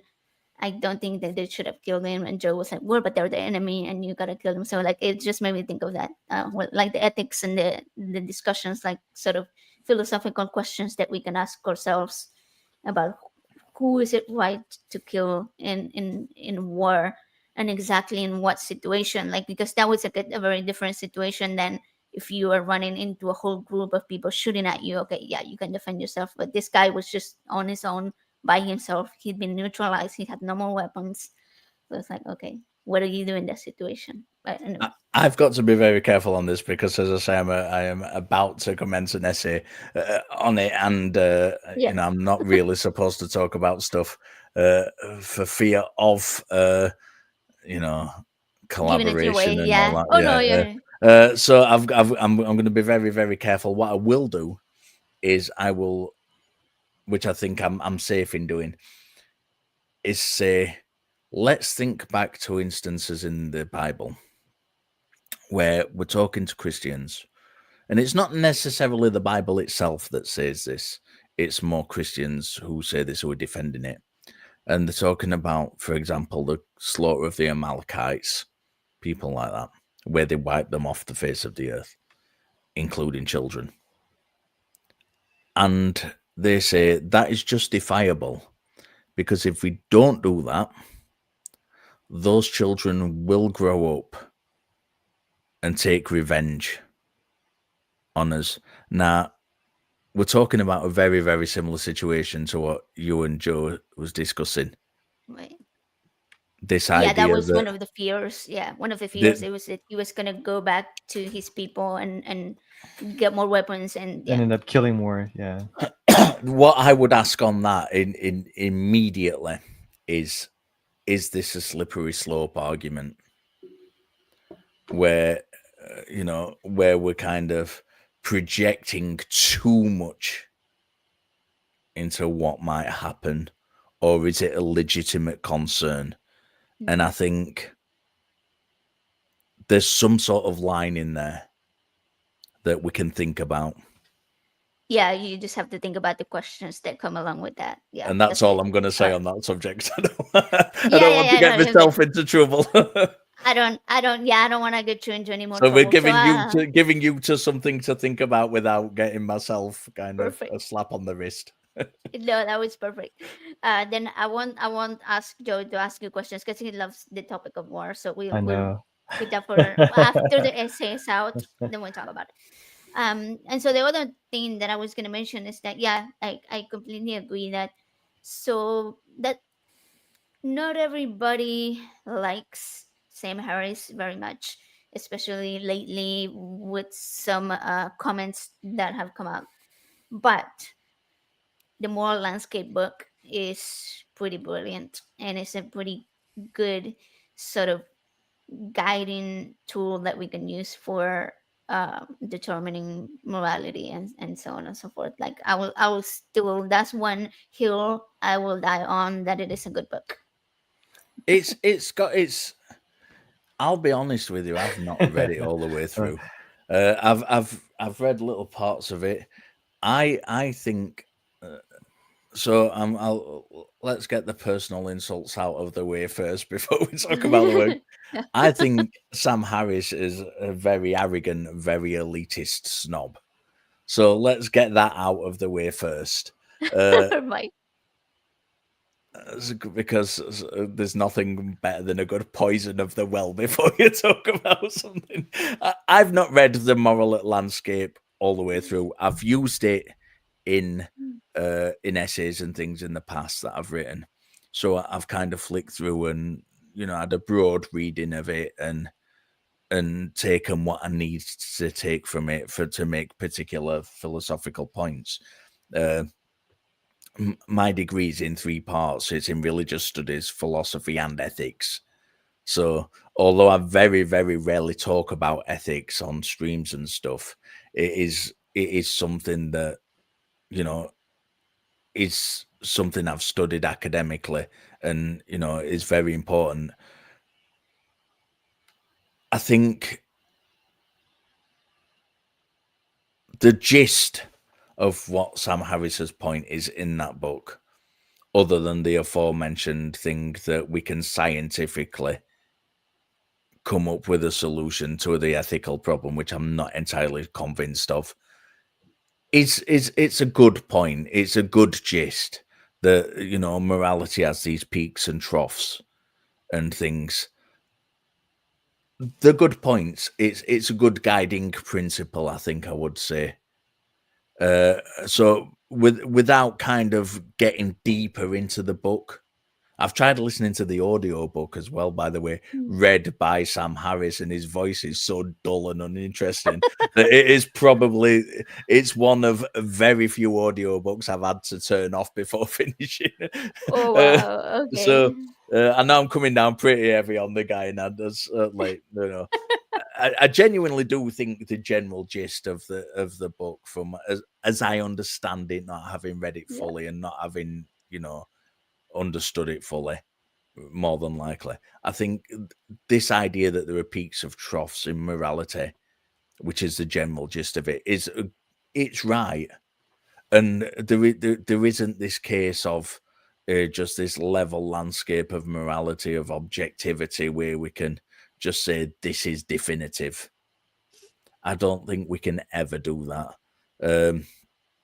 and I think if we try and do that, we fall into pretty shitty ground. And I think the Bible again is another really, really great example of this, where we've got this supposedly objective morality coming from this being, and what it turns out actually be is just subjective morality, which is based on a mind, and it's not objective at all.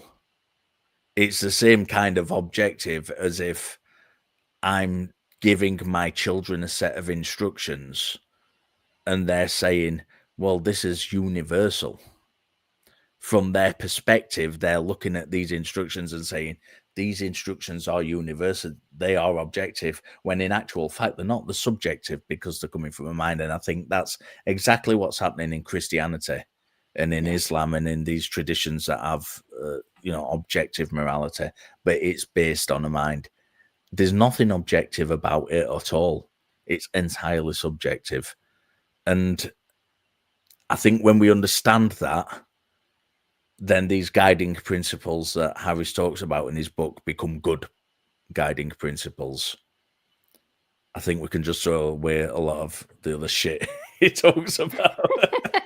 Oh yeah, we can forget that part. Pretend it didn't happen. Yeah, no, but I think his sort of idea, sort of his message is kind of very similar to what you were just talking about. That there is a lot of gray areas, and that we can't um, get to a point of objective morality, even when you look at biblical morality. If you look at just the Ten Commandments, thou shalt not kill, but then we have laws that make it legal or correct to be able to kill, to where you're not persecuted if you killed in self-defense, to where if somebody does a certain thing in certain states, at least here in America, they can get the death penalty. I don't know how it is in the UK, but so it, it makes you realize that while they claim that it is an objective moral to not kill, there are still exceptions that they're making based on our own subjective ideas of what is what is right and wrong. Yeah, I think the very easiest way to put it, from as I understand it, is that we have subjective morality. Every single thing is subjective. It is down to either the individual or the society. But some things are based on objective facts. So, although we don't have objective morality in and of itself, we do have objective facts that inform morality. But So, everybody dies, everybody gets ill.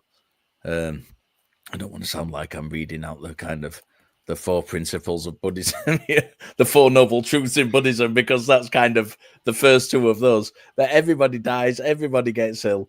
You know, nobody wants to be hurt. It's we are averse in general. There are exceptions. We are averse in general to being harmed, to feeling pain.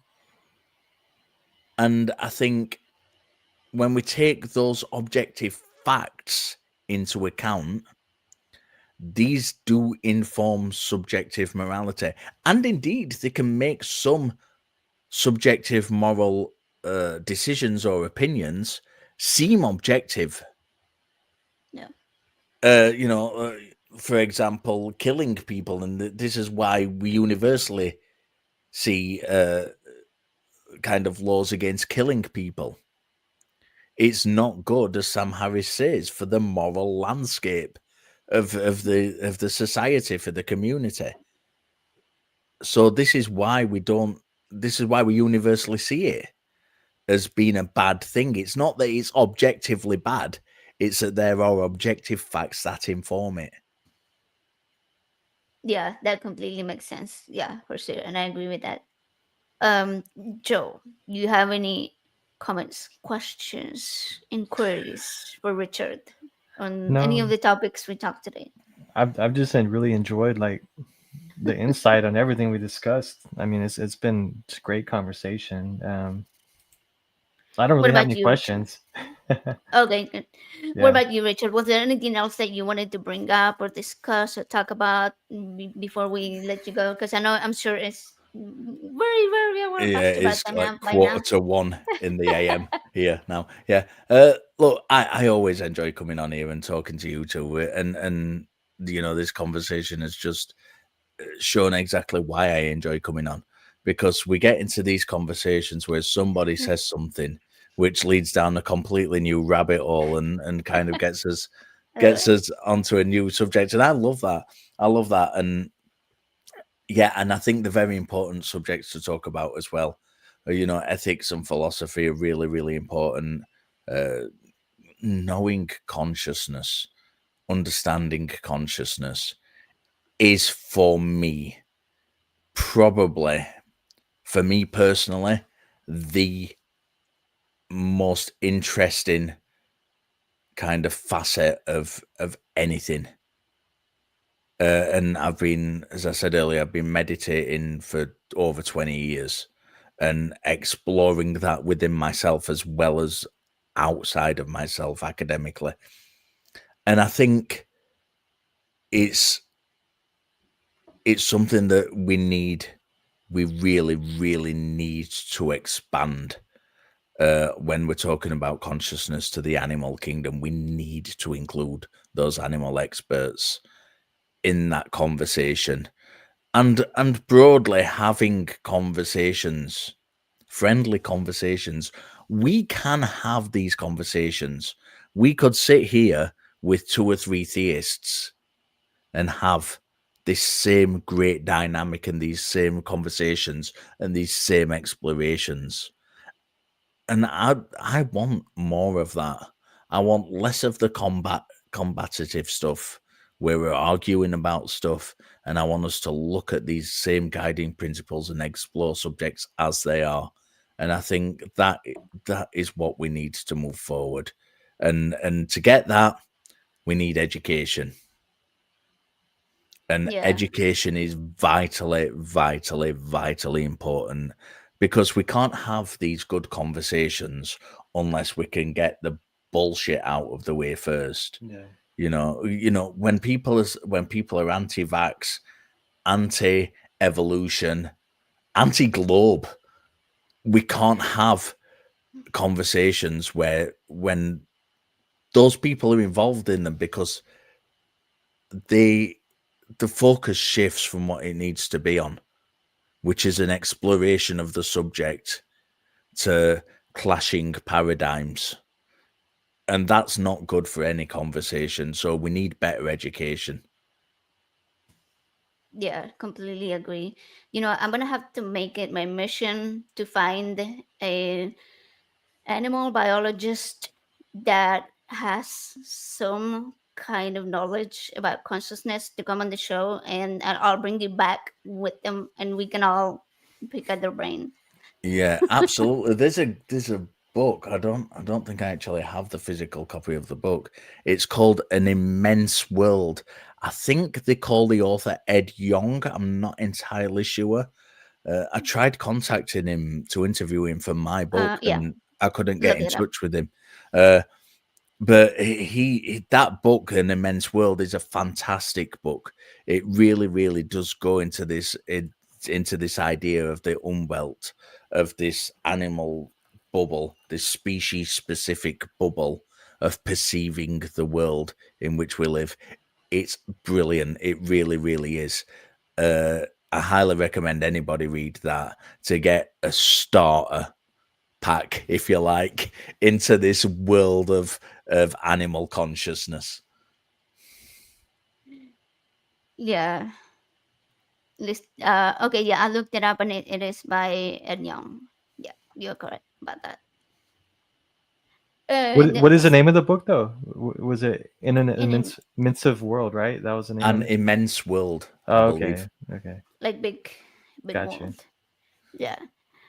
Um, I think Joe's cousin might be a good person to have, like, as a theist who doesn't consider himself a Christian, just a believer. But like, I think that the conversation of consciousness will be fun to have with him, to like see how he perceives consciousness and stuff. I'll talk to him about it. Let's see.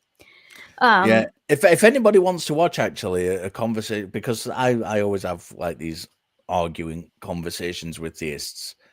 We were talking earlier about the perspective, which is the show I started doing the calling stuff on. I had a conversation with a Christian called Rich Lockhart on one of Ethan. It's on Ethan Michael's channel, and he had this series of atheist versus theist discussions. And I had a conversation with Rich Lockhart on there, who's a theist, a black gay theist. And we had the best conversation. So if anybody wants to see me in conversation with a theist, which isn't just kind of challenging each other and is just a nice, friendly conversation, go and watch that. And this is from like 4 years ago, so it's an older conversation, but it's a really nice, base. In fact, that whole series that Ethan did, really nice base of watching friendly conversations between Christians and atheists. okay, I think I just found it. Is Rick Lockhart, right? Okay, I'm gonna put it in the chat. Okay, there's the link. Yeah. Yeah, I just looked it up, and real quick before we are gonna end the show, I'm gonna put up super fast this image that we have a store. So if you guys go to ingeniousmatter.com, we have shirts with all of these really cool designs, and then some more. I'm trying to add, aside from t-shirts, I'm gonna add hoodies and mugs and stuff like that. I think currently it only ships within the US just because of the costs. So just so people know. But appreciate the support. So Richard, really awesome conversation today. I always enjoyed having you over, and we always leave with, hey, we got more to talk about. So we'll do several other shows about several other topics, 3 or 4 hours again, as usual, which is Yeah, I'm sorry about that. They always seem to drag out when I'm on. No, it's when you're having good conversation, it's no. so easy to go 3 hours with no issue at all. So I Definitely can. know, I love it. Like you said at the beginning of the show, is to me it's a lot more valuable, I guess, for myself than the call-in shows, because like the caller picks the topic and then you're kind of forced to talk about whatever. But like here we had a really good kind of chat as if we were sitting at the table or on the couch talking to a friend, and that's what I really enjoy about this. And we can just engage and go down the rabbit holes, whatever they come at. So I love it. Any last words before we end the show? No, look, Advice. if you do want to talk to me, and on the call-in show, I'm hosting Talk Heathen tomorrow. Oh Having a yeah. British invasion of Talk Heathen tomorrow. Me and John the Skeptic. So if anybody does want to chat to me on any of these subjects, you feel free to give me a call at 1 p.m. Central on there. But other than that, I always enjoy being on your show. I love coming and talking to you too. And we always talk about consciousness. And I'm like I said at the start, I'm a one-trick pony, and I'm not going to apologize for that. But yeah, if I can come back, I will come back. It's always a pleasure. Yeah, yeah. Okay, there it is. The Taki then, and it has. I think it has the phone number probably. Let's see. Scroll down a little bit. Okay, I thought it had the phone number for it. I can tell you There that it I is. know it off by heart. 151299199242. Or you can use your computer at tiny.cc/call th. That was perfect. Okay, good thing that you had it memorized for me. All right, yeah, I'm gonna be watching because I love the British takeovers. It was really fun when Emma was on too. Super Yeah, Emma's cool. great. I love Emma. Emma's brilliant. John's brilliant. We always have fun when we do the British episodes. Maybe you could bring yourself and Emma someday onto my show, and we can talk about other things because I think she's amazing. Yeah, absolutely. I can reach out to Emma on your behalf if you want. If you've not got contact details, I'll get in touch with her. Oh yeah, I do know that would be awesome. Yeah, I would love to have her and yourself. And on our British takeover will be dream come true. I might just sit here and just listen to you guys talk amongst yourselves. But anyways, thank you so much for coming on, Richard. And I hope it's not too late for you to get some sleep and some rest. No, I'm Yeah, sure I'll thanks so manage it. much. Um, I've got an essay on ethics of war to start tomorrow, so I do need some sleep. oh, good luck with that. Yeah, and the show. Rest. So that should be fun. All right, guys. So I will say, Joe, do you have any advice, words of wisdom? Just be yourself. Okay. Keep I it will. simple.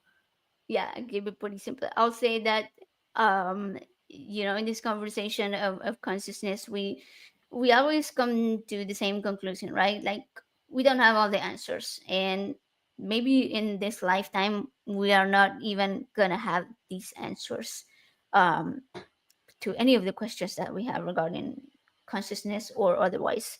But is the mystery. Let that mystery of wondering be the curiosity that guides you, that inspires you or guides you to continue exploring and to continue learning. As Richard said, education, education, education is the most important thing. And it makes all of this wonderful journey that we're taking worth it. So thank you guys. Go subscribe to um Septic takeout. Septic takeout. Why do I always mispronounce it? Because And I spell it the wrong way. okay, I was wondering about that. Is it skeptic or is it like a British thing? I was like, I'm just gonna go with it's British. But yeah. So go subscribe, and we'll see you guys next time. All right, go do the things. Bye. Bye.